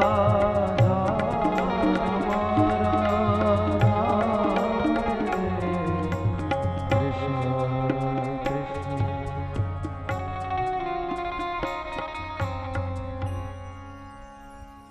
વ્રજની રજમાં જે માટીમાં શ્રી કૃષ્ણ રમ્યા હતા એના ચરણારવિંદની રજ જ્યાં છે બસ અહીંયા જ અમારું શરીર પડી જાય। આ શરીરનું પંચભૂતમાં વિલીનીકરણ થાય, માટી માટીમાં જઈને ભળે, જળ જમનાજીના જળમાં જઈને ભળે, આકાશ તત્વ આકાશમાં જઈને ભળે। આ માટી વ્રજની માટીમાં ભળે અને અમારા શરીરનું ચામડું લઈને કોઈ એનું મૃદંગ બનાવે અને એને વગાડે ને તોય કૃષ્ણ કૃષ્ણનો જવાબ આવે। જે માટીમાં કૃષ્ણ રમ્યા હતા એ માટીની મમતા, ત્યાં કૃષ્ણ નથી પણ ત્યાં કૃષ્ણના સંસ્મરણો છે, ત્યાં કૃષ્ણના ચરણની રજ છે, ત્યાં યમુનાનો કાંઠો છે, ત્યાં ગિરિરાજ ગોવર્ધન છે, ત્યાં ગાયો છે, ગોપીઓ છે, ગોવાળો છે। ગોપીઓ કહે છે ઉદ્ધવ કૃષ્ણને તો તમે લઈ ગયા મથુરા વાળા, હવે નંદ યશોદાને તો અમારી હારે રહેવા દો, એનો જ અમને આધાર છે, એનો જ આશરો છે। ગોપીઓ કૃષ્ણને ઠપકો આપે છે, કહે છે કૃષ્ણ કહીને ગયો તો કે હું આવીશ પણ પાછો ન આવ્યો, અમે રાહ જોઈએ છીએ ક્યાંકથી કોઈ પથ્થર આવે અને અમારા માટલાઓ પડે પણ હવે કોઈ પથ્થર નથી આવતો। યમુનાના કિનારે અમે કલાકો સુધી બેસી રહીએ છીએ પણ ક્યાંય વેણુનો નાદ સંભળાતો નથી, ક્યાંય વાંસળી નથી વાગતી। सुनो लागे यमुना किनारो अतिशय तलखे जीव हमारो, पण माधव कोण मिलावे रे श्याम विना व्रज सुनो लागे। गोपीओ कहे छे यमुनानो किनारो सुनो छे, પછી બધા મળે છે, કૃષ્ણને ભેટી, કૃષ્ણ બધાને વિદાય આપે છે। નંદ યશોદા અને બધા ગોવાળિયાઓ ત્યાંથી વિદાય લીધી। સુભદ્રા હરણની કથા કહી। સુભદ્રા એટલે ભક્તિ છે, ભગવાને મદદ કરી અર્જુનને સુભદ્રાજીનું હરણ કરવાનું। કૃષ્ણની કૃપા વગર ભક્તિ પ્રાપ્ત થતી નથી। દ્રૌપદી શ્રી કૃષ્ણની પટરાણીઓને પૂછે છે કે તમે કૃષ્ણને કેવી રીતે પ્રાપ્ત કર્યા. જેને ભગવાન મળ્યા હોય એને જ પૂછાય ને કે તમે કેવી રીતે ભગવાનને મળ્યા. એની કથા કહી વસુદેવજી મહારાજે યજ્ઞ કર્યો છે. આ યજ્ઞમાં ઋષિમુનિઓ આવે છે. ઋષિમુનિઓએ ભગવાનની સ્તુતિ કરી ત્યારે દેવકી અને વસુદેવને ખબર પડી, ખ્યાલ આવ્યો કે આ તો અખિલ બ્રહ્માંડનો માલિક છે. અને દેવકી અને વસુદેવ ભગવાનને શરણે આવે છે ત્યારે ભગવાન માંગવાનું કહે છે, પણ વસુદેવજીએ કઈ માંગ્યું નથી. દેવકીજી કહે છે કંસ દ્વારા મારેલા મારા 6 દીકરાઓ મને પાછા લાવ્યા. ભગવાને લાવીને આપી દીધા. મા બાપના ઋણમાંથી મુક્ત થવાનો પ્રયાસ કર્યો છે. વેદ સ્તુતિની કથા કહી. ભગવાન શિવ અને વિષ્ણુના સ્વભાવના વૈલક્ષણ્યની ચર્ચા કરી છે. ભૃગુ ઋષિએ ત્રણેય દેવતાઓની પરીક્ષા કરી. એમાં વિષ્ણુ ભગવાન સર્વથી શ્રેષ્ઠ છે એવું સાબિત થયું. બ્રહ્માજી સર્જન કરે છે, વિષ્ણુ પાલન કરે, શિવ સંહાર કરે. સર્જન સહેલું છે, સંહાર કરવો એ સહેલો, પણ પાલન કરવાનું કામ મુશ્કેલ છે. એટલે વિષ્ણુ ભગવાનને સર્વશ્રેષ્ઠ દેવ કહ્યા છે. ભગવાન શ્રી કૃષ્ણની લીલાનું સંક્ષેપમાં વર્ણન કરીને ત્યાં દસમ સ્કંદને વિરામ આપ્યો. આવો એકાદશ સ્કંદમાં પ્રવેશ કરીએ. એકાદશ સ્કંદનું નામ છે મુક્તિ લીલા. ભગવાનનું મસ્તક છે. આરંભમાં ઋષિઓ દ્વારા યદુ બાળકોને જે શ્રાપ થયો એની ચર્ચા છે. ભગવાનના પુત્ર સાંબ અને બીજા બધા યાદવ બાળકો એકવાર પિંડ તારક ક્ષેત્રમાં એટલે કે પિંડારામાં એ ક્ષેત્રમાં પધારે છે. ત્યાં મોટા મોટા ઋષિમુનિઓ તપ કરતા હતા. તપસ્વી ઋષિઓની પાસે જઈને પૂછે છે કે હે ઋષિઓ, બતાવો આ સાંબને ગર્ભવતી સ્ત્રીનો સ્વાંગ પહેરાવ્યો છે. મશ્કરી કરે ઋષિઓની અને કહે છે કે આના ગર્ભમાંથી પુત્ર જન્મ લેશે કે પુત્રી. શ્રાપ થયો છે ઋષિઓ દ્વારા કે આના ગર્ભમાંથી નહીં દીકરો જન્મે નહીં દીકરી જન્મે. આના ગર્ભમાંથી હળમુષળ જન્મ લેશે, જેનાથી તમારા યાદવ કુળનો ક્ષય થશે. શ્રાપ થતા ગભરાયા છે.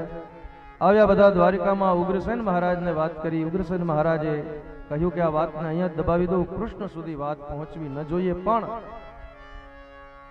કૃષ્ણથી કઈ અજાયણું નથી. ભગવાનની જ ઈચ્છાથી, ભગવાનની જ પ્રેરણાથી આ બધી ઘટના ઘટી છે. નહીતર ભગવાનના વંશજો, ભગવાનના દીકરા સાંભને આવી દુર્બુદ્ધિ કેમ સૂજે? ભગવાન ઈચ્છે છે કે હું સ્વધામમાં જાઉં એ પહેલા આ મારા પરિકર છે બધું. કારણ કે આ યાદવો એ કોઈ સામાન્ય ન હતા. બધા દેવતાઓ આવ્યા હતા યાદવો બનીને. પણ અખૂટ શક્તિ હતી યાદવોમાં. સમૃદ્ધિ તો ખરી જ, શક્તિ પણ ઘણી બધી. કૃષ્ણએ વિચાર કર્યો કે એકલી શક્તિ હશે પણ દિશા નહીં હોય તો એ શક્તિ પતનના માર્ગે લઈ જશે. ગતિ હોય, શક્તિ હોય, પણ યોગ્ય દિશા ન હોય ને દ્રષ્ટિ ન હોય તો એ જ શક્તિ માણસ તમારા પતનનું કારણ બને. એટલે કૃષ્ણની જ ઈચ્છાથી આ બધી ઘટના ઘટી છે. યાદવ બાળકોએ સાંભના ગર્ભવતીનો જે સ્વાંગ હતો એ વસ્ત્રને ખોલ્યું. ત્યાં તો એમાંથી એક ટુકડો નીકળો. ઉગ્રસેન મહારાજના માર્ગદર્શન પ્રમાણે દરિયાના કાંઠે જઈ એને ઘસી નાખવામાં આવ્યો. ચૂર્ણ બની એને દરિયામાં વહી ગઈ. વહેતા વહેતા એ દરિયાના એક કાંઠે આવ્યું છે અને ત્યાં એરકા નામની વનસ્પતિ બનીને ઉગી નીકળ્યું છે. નાનો એવો ટુકડો વધેલો હતો જે ઘસી ન શકાણો, એને ફેંકી દીધો. એક માછલી એને ગળી ગઈ. જરા નામનો એક પારધી આવે છે, માછલીને પકડીને એના પેટને ચીરતા એમાંથી એક ટુકડો નીકળ્યો ને એમાંથી એને તીર બનાવ્યું છે. ભગવાને હવે પોતાની વ્યવસ્થા કરી છે. આ બાજુ આ બધી લીલા કરી. એકવાર વસુદેવજી મહારાજની પાસે નારદજી પધારે છે. સ્વાગત કર્યું વસુદેવજીએ. નારદજીને કહે છે કે મહારાજ, જ્યારે આવો છો ત્યારે કૃષ્ણને મળીને હેલા જાઓ છો, ક્યારેક અમારી હારે બેસો, સત્સંગ કરો. કીધું તમે તો બ્રહ્મના બાપ છો, તમારે સત્સંગની શું જરૂર? બ્રહ્મના પિતાને તો કોઈ સત્સંગની જરૂર પડતી નથી. એને તો વૈકુંઠમાં સીધું સ્થાન મળે. મહારાજ, વૈકુંઠ તો મળે પણ સત્સંગનું સુખ છે ને, સુખ કહ્યા ન જાય સત્સંગ ના.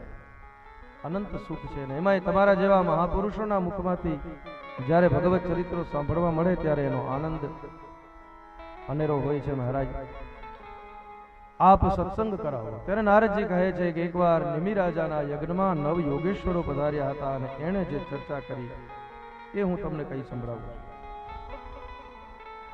નિમિ રાજા યજ્ઞ કરે છે, એમાં 9 યોગેશ્વરો જેની કથા આપણે પંચમ સ્કંદમાં સાંભળી. ઋષભદેવજીના દીકરાઓ છે. 100 દીકરાઓમાંથી 9 યોગેશ્વરો થયા છે. 9 યોગેશ્વરોને આવેલા જોયા અને સ્વાગત કર્યું. રાજા બોલ્યો છે दुर्लभो मानुषो देहो देहिनां क्षणभङ्गुरः तत्रापि दुर्लभं मन्ये वैकुंठ प्रिय दर्शनम। महाराज एक तो आ मानसनो देह दुर्लभ, दुर्लभो मानुषो देहो देहिनाम क्षणभंगुरः। केवो छे आ देह? बोले क्षणभंगुर छे, काई भरोसो नहीं, साथ देती नहीं ये किसी का, क्या भरोसा है, क्या भरोसा है इस जिंदगी का। देहिनाम क्षणभंगुरः तत्रापि दुर्लभम मन्ये। અને એમાંય દુર્લભમાં દુર્લભ કઈ હોય તો એ મહાપુરુષોના દર્શન, વૈકુંઠ પ્રિય દર્શનમ. ભગવાનનું એક નામ છે વૈકુંઠ. આવા ભગવાનને પ્રિય, ભગવાનના વહાલા એવા સંતોના અને ભક્તોના દર્શન દુર્લભ છે. મહારાજ આપનું પધારવું એ મારા યજ્ઞની સાર્થકતાનું સૂચન કરે છે. મહારાજ મને જ્ઞાન આપો, મને ઉપદેશ આપો, મારી હારે સત્સંગ કરો. ત્યારે નવયોગેશ્વરે કહ્યું મહારાજ તમે પ્રશ્ન કરો ને એના જવાબમાં અમે તમને ઉત્તર આપીએ, એ જ જ્ઞાનોપદેશ. શાસ્ત્રોની શરૂઆત જ પ્રશ્નોથી થાય છે. એટલે એક અર્થમાં એમ કહી શકાય કે આ શાસ્ત્ર એટલે મારા તમારા બધા જવાબો છે. પ્રશ્નોમાંથી જ શાસ્ત્રો ઉદ્ભવે છે. ગીતા પ્રશ્નમાંથી જ તો ઉદ્ભવ્યા. શબ્દ એક શોધો ત્યાં સંહિતા નીકળે, મહાભારત વાવો અને ગીતા નીકળે. કૃષ્ણએ મહાભારતના શંખ ફૂંકાઈ ગયા છે હામ હામે. પાંચજન્યમ ઋષિકેશો દેવદત્તમ ધનંજય, બધાએ પોતપોતાના શંખ નાદ કર્યા અને એ સમયે ભગવાને ગીતાનો જ્ઞાનોપદેશ કર્યો છે. કેટલા બધા પ્રશ્નોથી ભરેલો હતો અર્જુન, કેટલી બધી સમસ્યાઓ, કેટલું બધું કન્ફ્યુઝન, કેટલી બધી સમસ્યાઓ અને કેટલું બધું હૃદયમાં ભરીને બેઠો હતો. બધું બહાર નીકળું એના જવાબમાં કૃષ્ણએ ગીતા સંભળાવી. અને કૃષ્ણની વાણી કેવી, બધી જ સમસ્યાઓ, બધા સંશયો એની મેળે હલ થઈ ગયા. છેલ્લે એનો એ અર્જુન એમ કહે છે કરીશે વચનમ તવ. આશ્રય, આપણે ત્યાં કીર્તન પૂરા થાય ને એટલે છેલ્લે આશ્રયનું પદ ગવાય. અંતે શરણે આવ્યો. પણ ભગવાનની ભગવત્તા તમે જુઓ. ભગવાને એમ નથી કીધું અર્જુન હવે તારે આમ જ કરવું પડશે, નહીં, મેં તને જ્ઞાન આપી દીધું, હવે તારે જેમ કરવું એમ. હવે યુદ્ધ કરવું હોય તો ભલે, ના કરવું હોય તો તારી ઈચ્છા, પણ હકીકત વાસ્તવિકતા શું છે એ મેં તને સમજાવી દીધું. આ જ કૃષ્ણની કૃષ્ણતા છે, આ જ ભગવાનનું મહત્વ છે. પ્રશ્નના જવાબમાં નિમિ રાજા પ્રશ્ન પૂછે છે. પહેલો પ્રશ્ન કે મહારાજ ભાગવત ધર્મ કોને કહેવાય અને શ્રેષ્ઠ ભાગવત પુરુષ કોણ? ભાગવત મતલબ ભક્ત, જે ભગવાનનો છે એને ભાગવત કહેવાય. કહે છે કે જે કેવલ મૂર્તિમાં જ ભગવાનને જોવે છે એ પ્રાકૃત ભક્ત છે. જેને મનુષ્યોમાં પણ ભગવાન દેખાય છે એ મધ્યમ ભક્ત છે. પણ જેને સર્વભૂતમાં, જેને જીવ માત્રમાં, આખી સૃષ્ટિમાં ભગવાન જ દેખાય છે એ ઉત્તમ ભક્ત છે. સકળ લોકમાં સૌને વંદે, નિંદા ન કરે કે. પછી કહ્યું કે ભાગવત ધર્મ કોને કહેવાય? બોલે સત્કર્મ કરે અને સત્કર્મનું ફળ ભગવાનના ચરણે અર્પણ કરી દે ઉત્તમ પુરુષ, ઉત્તમ ભાગવત.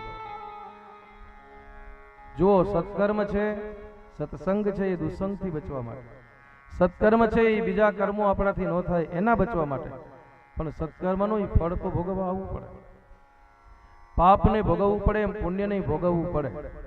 દુઃખ ભોગવવા આવવું પડે એમ સુખ પણ ભોગવવા આવવું પડે. કર્મનું બીજ છે ત્યાં સુધી તો એ વૃક્ષ બનશે જ, પણ એનું મૂળ જ છેદાઈ જાય ને તો પાછું વૃક્ષ ઉગે નહીં.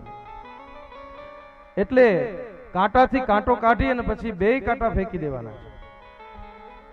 પગમાં કાંટો વાગે એટલે પછી બીજો કાંટો આપણે ઉપાડીને એનાથી ઓલો કાંટો કાઢીએ, એને ફેંકી દે, પછી ઓલો કાંટો ખીચામાં નથી રાખતા, એને ફેંકી દેવાનો.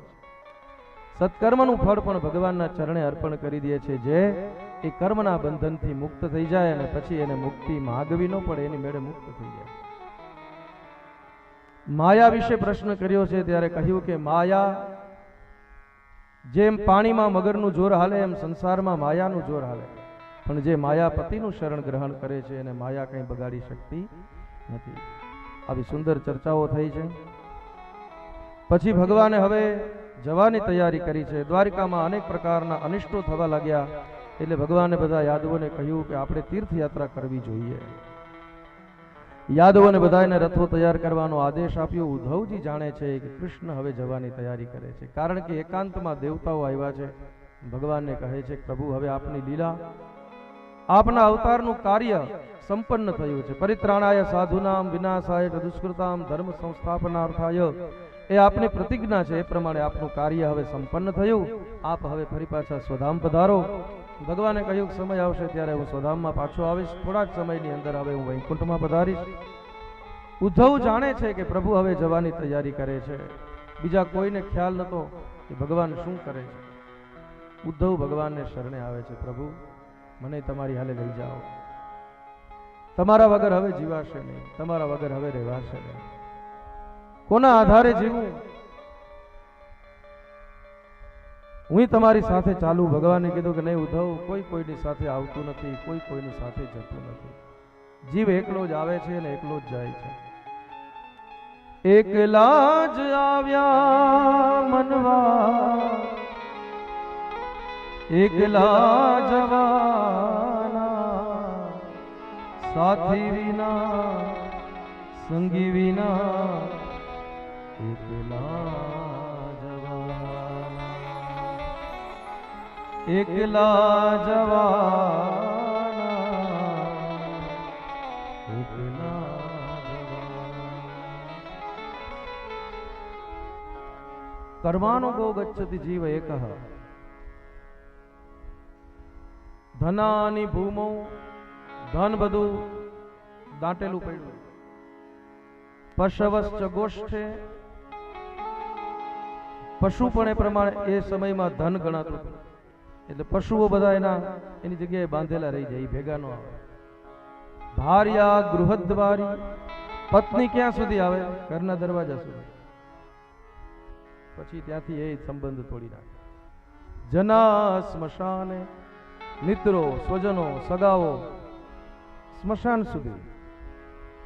દેહ ચિતાયામ, દેહ ક્યાં સુધી? ચિતા સુધી. ત્યાંથી કર્માનુગો ગચ્છતિ જીવ એકઃ. કર્મ પ્રમાણે પછી જીવની ગતિ થાય. લોકો કહેતા હોય કે મર્યા પછી શું? મરી ગયા એટલે વાત પૂરી? નહીં, શરીર મરે છે, હું તમે મરતા નથી. માયા મરે, મન મરે, માયા મરે, મર મર જાત શરીર, આશા તૃષ્ણા ન મરે, કહે ગયે દાસ કબીર. એ પછી અંતઃકરણને ભેગું લઈને જાય, મન બુદ્ધિ ચિત્ત અને અહંકાર. અંગૂઠા જેવડો દેહ ગરુડ પુરાણમાં જેનું વર્ણન છે. ઘણી વાર આપણને પ્રશ્ન થાય કે આ શરીર તો અહીંયા છૂટી જાય, બળીને ભસ્મ થઈ જાય, પછી આ સ્વર્ગના સુખો કોણ ભોગવે છે? નરકના દુઃખ કોણ ભોગવે છે? સ્વર્ગના સુખ અને નરકના દુઃખ ભોગવવા માટે થઈને મને તમને એક અંગૂઠા જેવડો દેહ મળે છે, જેને કારણ શરીર કહેવાય છે. મન બુદ્ધિ ચિત્ત અને અહંકાર. જુઓ, આપણા શરીરમાં દુઃખનો અનુભવ કરે છે કોણ? પગમાં ઠેસ વાગે છે, પણ જો મન અને બુદ્ધિ કામ ન કરતા હોય તો સુખ દુઃખનો અનુભવ ન થાય. સુખ અને દુઃખને અનુભવે છે મન, અને મનને બુદ્ધિને એ અંતઃકરણ ચતુષ્ટય, એની પછી યાત્રા આગળ જીવ એને લઈને જાય. એ અંગૂઠા જેવડો દેહ મળે, પછી બધા સુખ દુઃખના અનુભવ કરે. ઉદ્ધવજીને સમજાવે છે કૃષ્ણ કે હું તને જ્ઞાનોપદેશ આપું, અને ઉદ્ધવને જ્ઞાન આપ્યું છે. દત્તાત્રેય ગુરુ અને યદુ રાજાની વચ્ચે જે સંવાદ થયો એની ચર્ચા છે. એકવાર કાવેરી નદીના કિનારે એક અવધૂત પડ્યા છે પોતાની મસ્તીમાં. બાજુમાં એક કૂતરો બેઠો છે, બાકી કાંઈ નહીં, નંગ ધડંગ ફકીર. ઉપર આભનું ઓઢણું અને નીચે ધરતીનું પાથરણું કરીને મસ્ત પડ્યા છે. રાજા યદુ ત્યાંથી પસાર થયા અને એને દ્રશ્ય જોયું. વાહ રે મોજ ફકીરા દે. ફકીરી મોજ જ્યાં જોઈ ત્યાં તો એને થયું કે હું રાજા છું, પણ આટલો આનંદ મારા જીવનમાં નથી, મને આટલો આનંદ નથી, મને આટલું સુખ નથી. આની પાસે કાંઈ નથી, પહેરવા વસ્ત્રોય નથી, પાથરવા એક ચાદર નથી, ઓઢવા એક શાલ નથી, પણ તો એની મસ્તી તો જુઓ. અને યદુ રાજા એની પાસે આવે છે, પૂછે છે મહારાજ, તમારા ચહેરાની આ મસ્તી, તમારો આ આનંદ ક્યાંથી આવે છે? તમારી પાસે કોઈ સાધનો તો નથી, કોઈ ઉપકરણો નથી. ત્યારે એ આત્મારામ પુરુષ એમ કહે છે કે રાજા, આ સુખ, આ આનંદ એનું કારણ છે કે હું કાંઈ કરતો નથી. જે છે એ બધું થયા કરે છે. હું ખાલી દ્રષ્ટા બનીને જોઉં છું. કોઈ આવીને ચાદર ઓઢાડી જાય તો એ જોઉં છું, ને કોઈ આવીને ચાદર લઈને ભાગી જાય તો એ જોઉં છું. બસ દ્રષ્ટા બનીને જોઉં છું. ઓઢાડી જનારા નહીં જોઉં છું, લઈ જનારા નહીં જોઉં છું કે આ બધું થયા કરે છે. રાજા, તું સુખી થવા માટે થઈને બહુ દુઃખી થાય છે. સુખી થવાના પ્રયત્નો તને બહુ દુઃખી કરે છે. તું કર્તૃત્વના ભાવથી કરે છે કે હું કરું એટલા માટે થઈને તું કર્મના બંધનમાં પડે છે અને પછી દુઃખનો ભાગીદાર બને છે. કર્તૃત્વના ભાવથી તું મુક્ત થઈ જા. મારી પાસે એવી જ્ઞાનમય દ્રષ્ટિ છે કે હું જ્યાંથી મળે ત્યાંથી જ્ઞાન ભેગું કરું છું, અને 24 ગુરુઓ છે મારા. આ 24 ગુરુઓ પાસેથી મેં જ્ઞાન પ્રાપ્ત કર્યું છે. પૃથ્વી વાયુરાકાશમ આપોગ્નિશ્ચંદ્રમા રવિ અપોતો અજગરઃ સિંધુ પતંગો મધુકૃદ્ગજઃ મધુહા હરિણો મીનઃ ऊर्णनाभिषुपेशकृत कुमारी सरकुत सर्प. આ બધા મારા ગુરુઓ છે. પૃથ્વી મારી ગુરુ છે, આકાશ, અગ્નિ, ચંદ્રમા, રવિ, બધાની પાસેથી હું કંઈક ને કંઈક શીખું છું. ભમરો સુગંધે કમળે ફસે છે, પતંગ યુ રૂપ મહી બળે છે. આ બધાની પાસેથી મેં જ્ઞાન લીધું. જેની પાસે જ્ઞાનમય દ્રષ્ટિ હોય એને પછી કદી દુઃખી થવું પડતું નથી. પાંચેય વિષયોના એક એક ઉદાહરણ દીધા છે. ભમરો સુગંધ લેવા જાય અને કમળમાં ફસાઈ જાય, મૃત્યુ પામે. ભમરો એમ વિચારતો હોય કે કાલ હવાર પડશે અને સૂર્યનારાયણ ફરી ઉગે, ફરી કમળ ખીલશે અને હું પાછો બહાર નીકળી જઈશ. પણ રાત્રિના સમયે સરોવરમાં હાથીનું ઝુંડ આવે, કમળને ઉઠાવીને ફેંકી દે, કમળ મુરઝાઈ જાય અને ભમરાનું મૃત્યુ થાય. માછલી સ્વાદમાં પકડાય છે, સ્વાદના કારણે મરે છે. હરણ સંગીત સાંભળીને મરે છે. હાથી સ્પર્શ સુખ પામવા માટે થઈને ખાડામાં પડે અને બળીને ભસ્મ થાય. પાંચેય વિષયોના એક એક ઉદાહરણ આપ્યા છે. એક એક વિષયમાં પડેલા જીવની પણ આ ગતિ થાય તો પાંચેય વિષયોને ભોગવતો માણસ વિષયોને જો આવશ્યકતાથી વધારે ભોગવે તો એનું પતન થાય. અનેક ગુરુઓ છે. દ્રષ્ટિ એવી હોય તો બધી જગ્યાએથી કંઈક ને કંઈક શીખવા મળે. 24 ગુરુઓની કથા કહી. ઉદ્ધવને ત્યાં અષ્ટાદશ સિદ્ધિઓનું વર્ણન કર્યું છે. અષ્ટ સિદ્ધિઓ મુખ્ય છે, 10 સિદ્ધિઓ ગૌણ છે. અણિમા, મહિમા, લઘિમા, ગરિમા, પ્રાપ્તિ, પ્રાકામ, ઈશિત્વ અને વશિત્વ, આ અષ્ટ સિદ્ધિઓ છે. 10 સિદ્ધિઓ ગૌણ છે. સત્સંગનો મહિમા બતાવ્યો. ભગવાનનો હંસ રૂપેણ આવે અને બ્રહ્મને જ્ઞાનોપદેશ કર્યો. બ્રહ્માને એનું કહ્યું. ભક્તિનો મહિમા, ધ્યાન યોગનું વર્ણન, ભગવાનની વિભૂતિઓનું વર્ણન કહ્યું છે. વાનપ્રસ્થના અને સંન્યાસના આશ્રમ ધર્મનું નિરૂપણ કર્યું. વર્ણાશ્રમની વ્યવસ્થા કરી.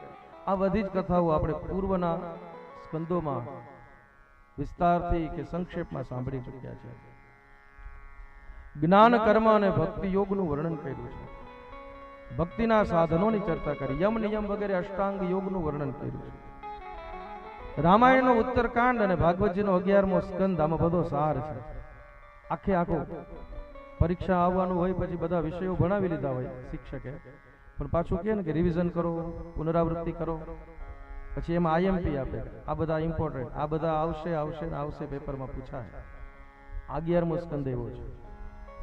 તિતિક્ષુનું વર્ણન કર્યું. સાંખ્ય યોગનું વર્ણન, જેની ચર્ચા આપણે તૃતીય સ્કંદમાં દેવહૂતિ અને કપિલના આખ્યાન એના સંવાદ રૂપે કરી. અયલ ગીતનું વર્ણન કર્યું.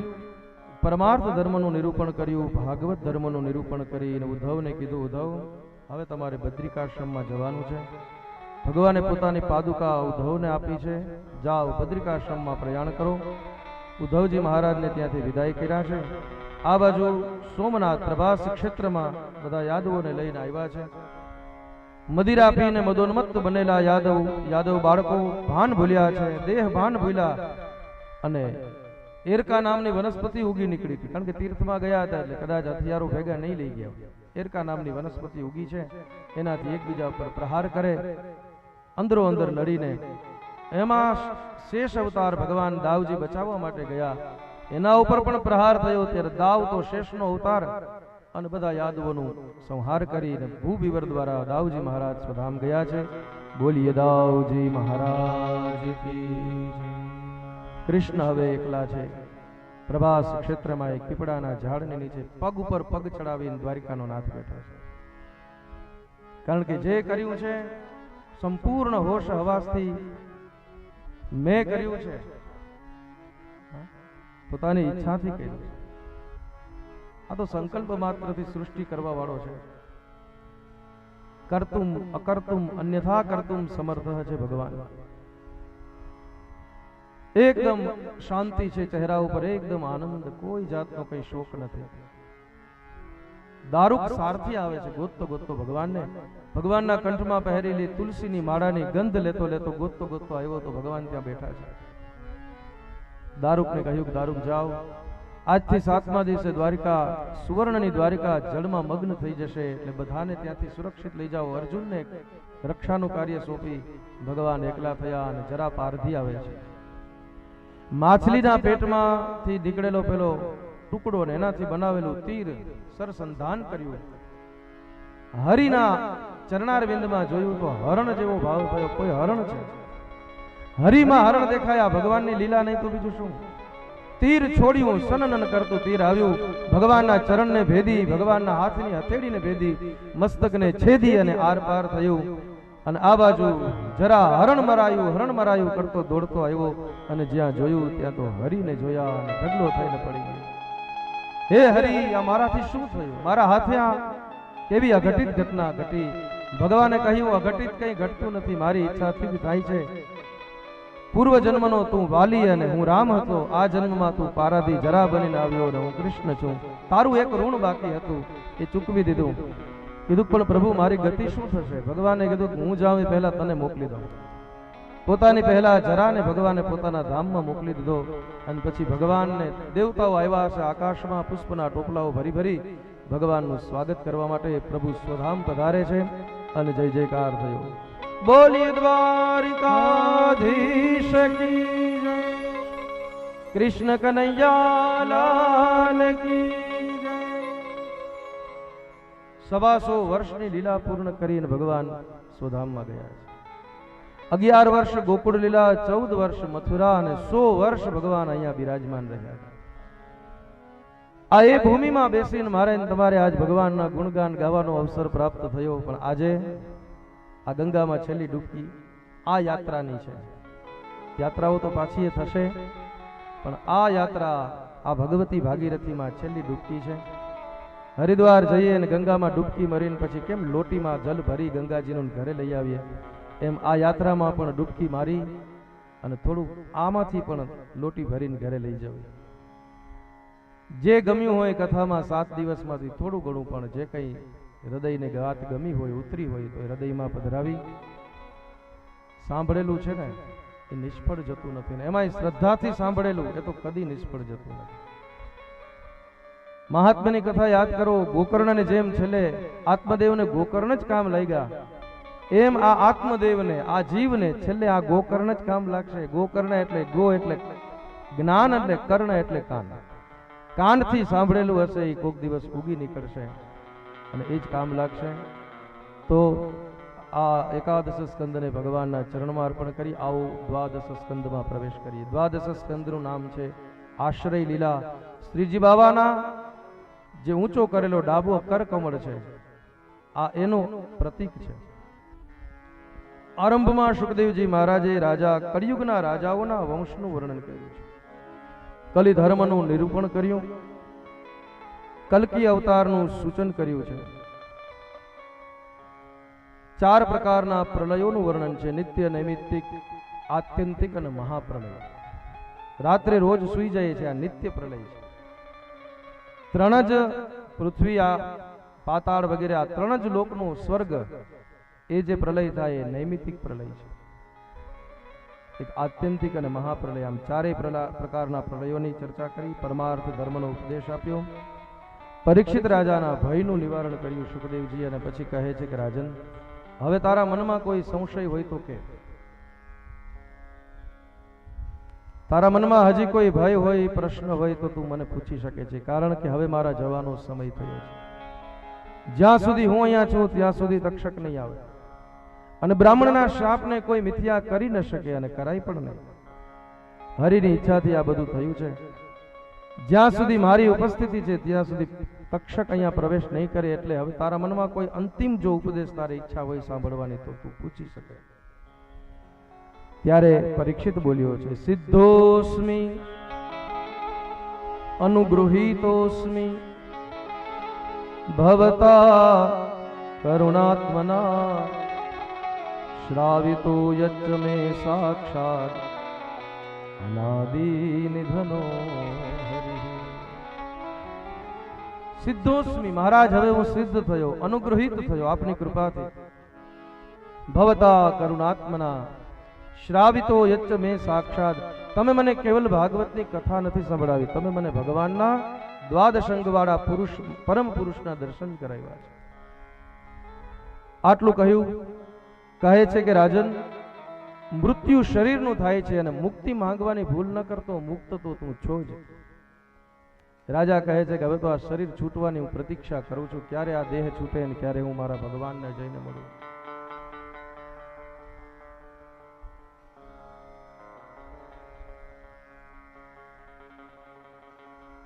આ શરીર પણ હવે મને બંધન લાગે છે. અબ મરી હો કબ ભેટી હો પૂર્ણ પરમાનંદ. સુખદેવજી મહારાજ પોતાના સ્થાનથી ઉભા થયા. મૃગચર્મ હતું એ કાખમાં ભરાવ્યું, અને જે મસ્તીમાં આવ્યા હતા એ જ મસ્તીમાં સુખદેવજી મહારાજ પોતાનું સ્થાન છોડે પહેલા રાજાએ 4 પ્રદક્ષિણાઓ કરી. પ્રદક્ષિણા કરીને પછી સુખદેવજી મહારાજ ગયા છે. બોલીએ શ્રી સુખદેવજી મહારાજ કી જય. અને આજે યોગાનો યોગ સુખદેવ જયંતિ પણ છે. આજે સુખદેવજી મહારાજની જયંતિ, સુખદેવ જયંતિ. સુખદેવજી મહારાજ ગયા. મોટા મોટા ઋષિમુનિઓ જે ગંગાના કિનારે હજારોની સંખ્યામાં બેઠા હતા, સુખદેવજીના ચરણની રજ લઈ માથે પધરાવે. સુખદેવજી ગયા એટલે મોટા મોટા ઋષિઓ જે આવ્યા હતા એ પણ પોતપોતાના આશ્રમ તરફ પ્રયાણ કરવા લાગ્યા. હવે રાજા પરીક્ષિત એકલા રહ્યા છે.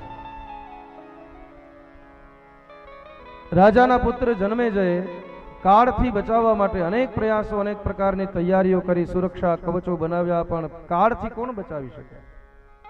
તક્ષક નાગ આવ્યો, એક જીવડાના રૂપમાં, ઈયળના રૂપમાં આવ્યો, મોટું સ્વરૂપ ધારણ કરી રાજા પરીક્ષિતના નાકમાં દંશ દીધો, અને મહારાજ પરીક્ષિતનું શરીર ત્યાં જ બળીને ભસ્મ થયું. આત્મા પરમાત્મામાં વિલીન થયો. દેવતાઓએ પુષ્પવૃષ્ટિ કરી જય જયકાર કર્યો. બોલીએ પરીક્ષિત મહારાજ કી જય. રાવ ગયે સુરધામ, ભગવાનના ધામમાં ગયા છે રાજા. અને પછી ત્યાં ભાગવતના 12 સ્કંદમાં માર્કંડેય મહારાજ દ્વારા ભગવાનના પ્રલય કાળમાં દર્શન કર્યા એની કથા છે. આપણે પેલો શ્લોક ગાઈએ છીએ ને, કરારવિંદેન પદારવિંદમ મુખારવિંદે વિનિવેશયંતમ વટસ્ય પત્રસ્ય પુટે શયાનમ બાલમ મુકુંદમ મનસા સ્મરામિ. માર્કંડેય ઋષિએ જોયું તો પ્રલય કાળમાં ચારે બાજુ પાણી પાણી પાણી, ઓર કુછ નહીં. જળ સિવાય બાજુ કાંઈ નથી. પણ એ જળમાં એક વડલાનું પાન છે ને, પાન ઉપર બાલ મુકુંદ પ્રભુ બિરાજ્યા છે. પોતાના હાથ વડે પોતાના પગનો અંગૂઠો પોતાના મુખમાં પધરાવી રહેલા. કારણ કે અહીંયા યશોદા નથી એટલે કોણ દૂધ પીવડાવે, એટલે પોતાનો જ અંગૂઠો પોતાના મુખમાં પધરાવી રહેલા. કરાર વિદ્યેન પદારવિંદમ મુખારવિંદે વિનિવેશયંતમ વટસ્ય પત્રસ્ય પુટે શયાનમ બાલમ મુકુંદમ મનસા સ્મરામિ. આવા ભગવાનના દર્શન કર્યા છે. ભગવાને માર્કંડેયને કીધું કે જ્યારે આ જગત ન હોય ને ત્યારે હું જ હું છું.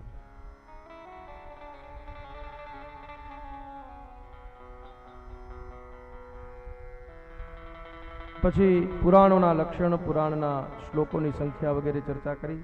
ભગવાન ભાગવતજીના શ્રીમદ ભાગવતના વિષયોનું સંક્ષેપમાં વર્ણન કરી, જેને આપણે હુંડી કહીએ છીએ, એનું વર્ણન કરી અનુક્રમણિકાનું, અને ત્યાં દ્વાદશ સ્કંદને પણ વિરામ આપ્યો. આવો છેલ્લા 2 શ્લોકોનો આપણે ગાયન કરીએ.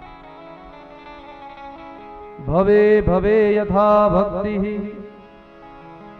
પાદયોસ્તવ જાયતે તથા કુરુષ્વ દેવેશ નાથસ્ત્વં નો યતઃ પ્રભો. નામ સંકીર્તનમ યસ્ય સર્વ પાપ પ્રણાશનમ પ્રણામો દુઃખ સમનઃ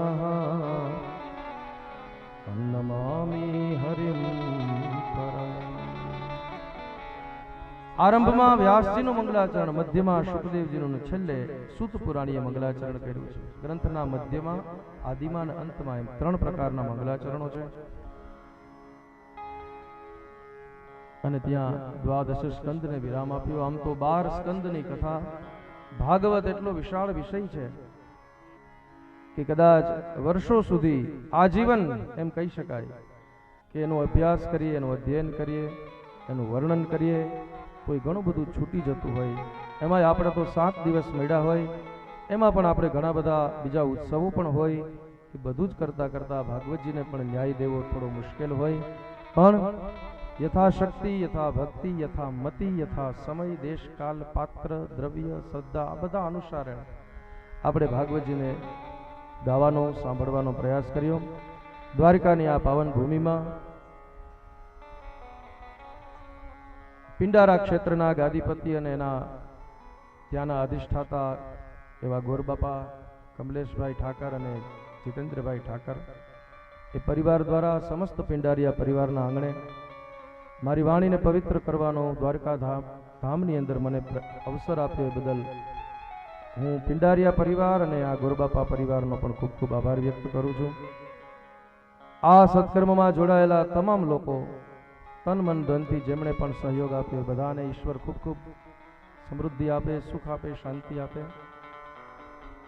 સાઉન્ડ, મંડપ, સંગીત, ભૂદેવો, આ બધા જ લોકો, કોઈ એકલાથી એક કામ થતું નથી. ટીમ વર્ક હોય એ કામ કરતી હોય છે અને બધાના સહયોગથી કામ થતું હોય છે. તો બધાનો ખૂબ ખૂબ આભાર. 7 દિવસ દરમિયાન મારી વાણીથી કોઈને હૃદયમાં ઠેસ પહોંચી હોય, એવો કોઈ શબ્દ અહીંયાથી નીકળ્યો હોય તો વ્યાસપીઠની ગરિમા તો આપણે ખંડિત ન કરી શકીએ, પણ વ્યક્તિગત રૂપે હું આપની ક્ષમા યાચના કરીશ. આ 7 દિવસ દરમિયાન જે ભગવાન નામ થયા, જે સંકીર્તન થયું, જે કંઈ પણ ગુણગાન ગાયા, એના દ્વારા જે પુણ્ય ઉત્પન્ન થયું, એ બધું જ પુણ્ય આપણે પિંડારિયા પરિવારના પિતૃઓના ચરણમાં અર્પણ કરીએ કે હે હરિ, એ બધા જ પિતૃઓને તમારા ચરણમાં તમે સ્થાન આપજો. આ પરિવાર પર દ્વારિકાનાથની કૃપા હંમેશા બની રહે. 100 વર્ષના ધ્વજાજીનો જે સંકલ્પ છે, એમાંનો આ 15મું પુષ્પ ઠાકોરજીના ચરણમાં અર્પિત થયું છે. તો બસ તન મન ધનથી આપણે હરિના શરણે જઈએ. આવો ભગવાનનું છેલ્લું સંકીર્તન આ કથા યાત્રાનું કરીએ અને પછી હું મારી વાણીને વિરામ આપીશ. થોડી વાર માટે હરિનામ સંકીર્તન કરીએ, પછી જય જયકાર કરશું. હરે કૃષ્ણ કૃષ્ણ કૃષ્ણ હરે હરે, હરે રામ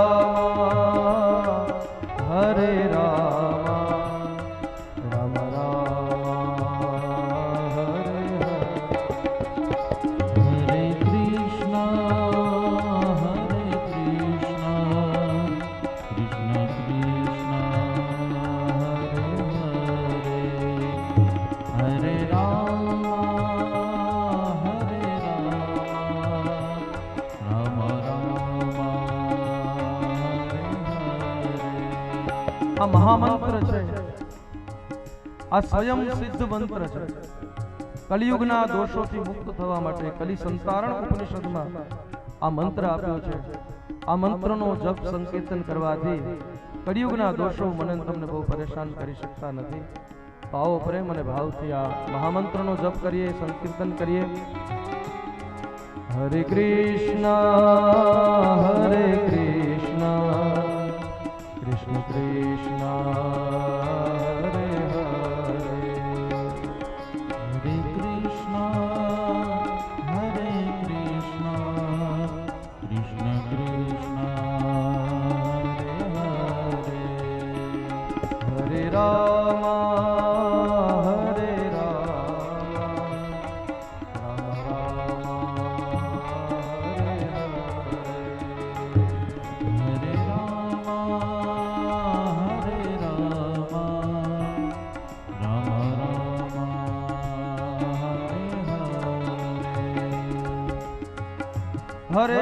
हरे कृष्ण कृष्ण कृष्ण हरे हरे, हरे कृष्ण कृष्ण कृष्ण हरे हरे, हरे राम राम राम हरे हरे, हरे राम राम राम हरे हरे, हरे कृष्ण कृष्ण कृष्ण हरे हरे, हरे कृष्ण कृष्ण कृष्ण हरे हरे, हरे राम राम राम हरे हरे, हरे राम राम हरे हरे, हरे कृष्ण कृष्ण कृष्ण हरे हरे, हरे कृष्णा कृष्ण कृष्ण हरे राम राम हरे राम राम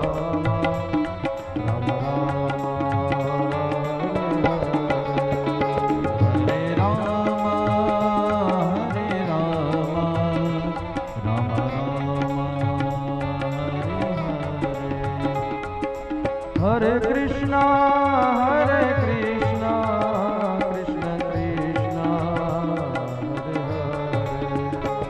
हरे कृष्णा कृष्ण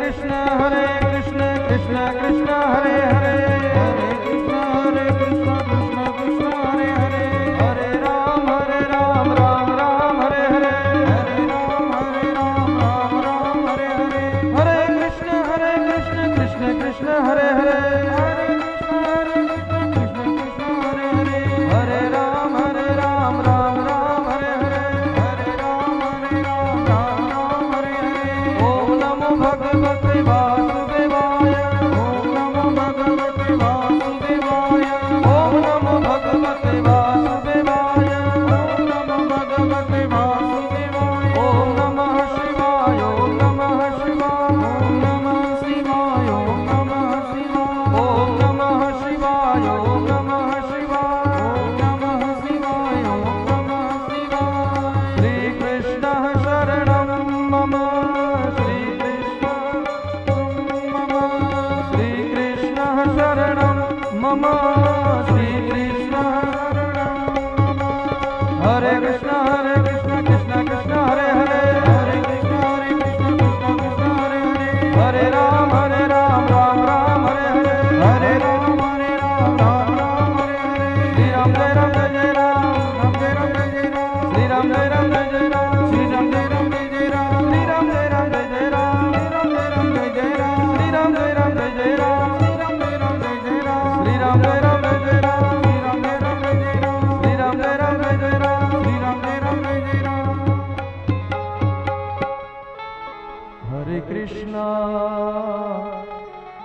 हरे कृष्णा कृष्ण कृष्ण हरे हरे, हरे कृष्णा कृष्ण कृष्ण ત્રણ વખત બધા હાથ ઊંચા કરી હરે નમઃ નો જપ કરીએ। આ નામ લેવાથી કોઈ પણ પ્રકારની ન્યૂનતા અધૂરપ હોય તો એ પૂર્ણતા તરફ પ્રાપ્ત કરે છે। ઓમ હરયે નમઃ, हरये नमः, ઓમ હરયે નમઃ, हरये नमः, ઓમ હરયે નમઃ, हरये नमः। भागवत भगवान की जय। द्वारिकाधीश की गोवर्धननाथ की यमुने महारानी की वल्लभाधीश की सुखदेव जी महाराज की परीक्षित महाराज की सद्गुरु देव की रामचंद्र भगवान की हनुमान जी महाराज की धर्म की जय हो, धर्म की जय हो, अधर्म का नाश हो, अधर्म का नाश हो, प्राणियों में सद्भावना हो, प्राणियों में सद्भावना हो, विश्व का कल्याण हो, विश्व का कल्याण हो। ओम नमः पार्वती पतये हर हर महादेव।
હાલો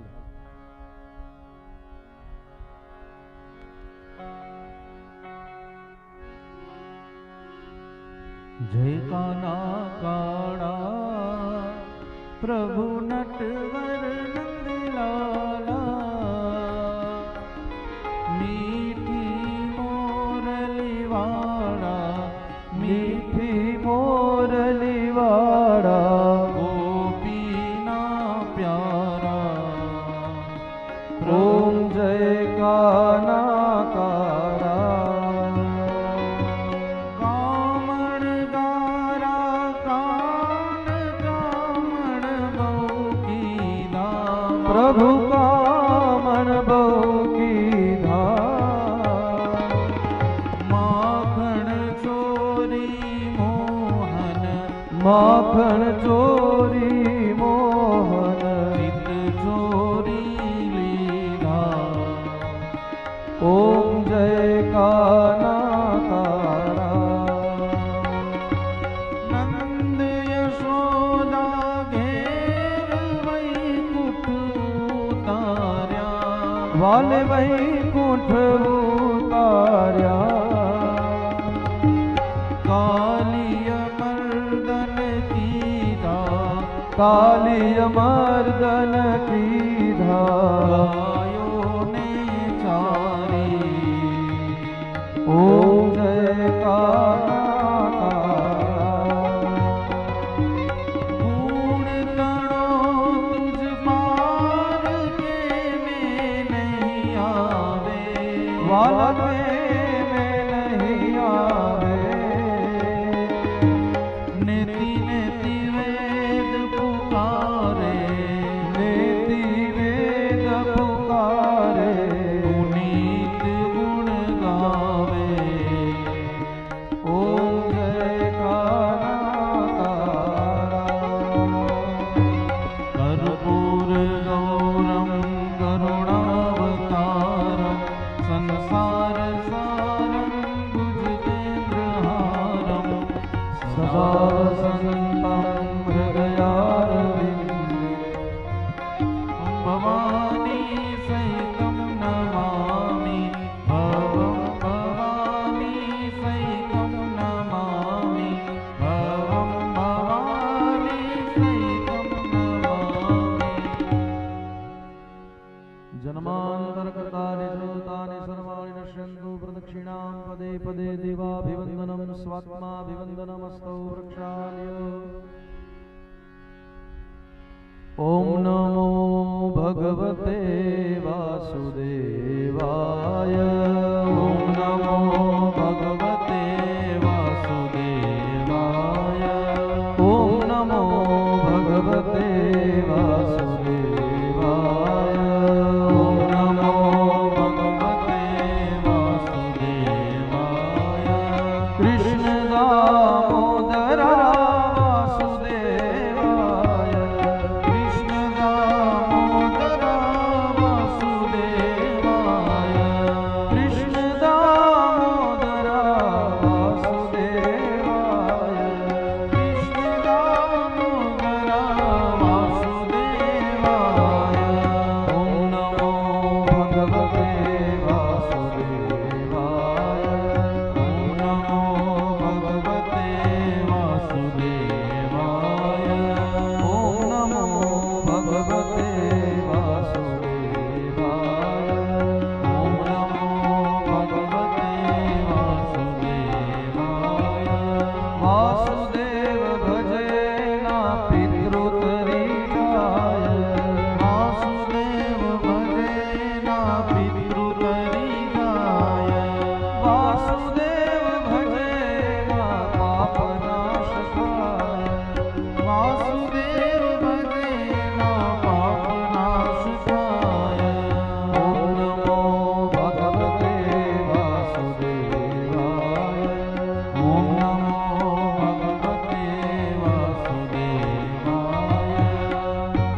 कृष्णार्पणमस्तु।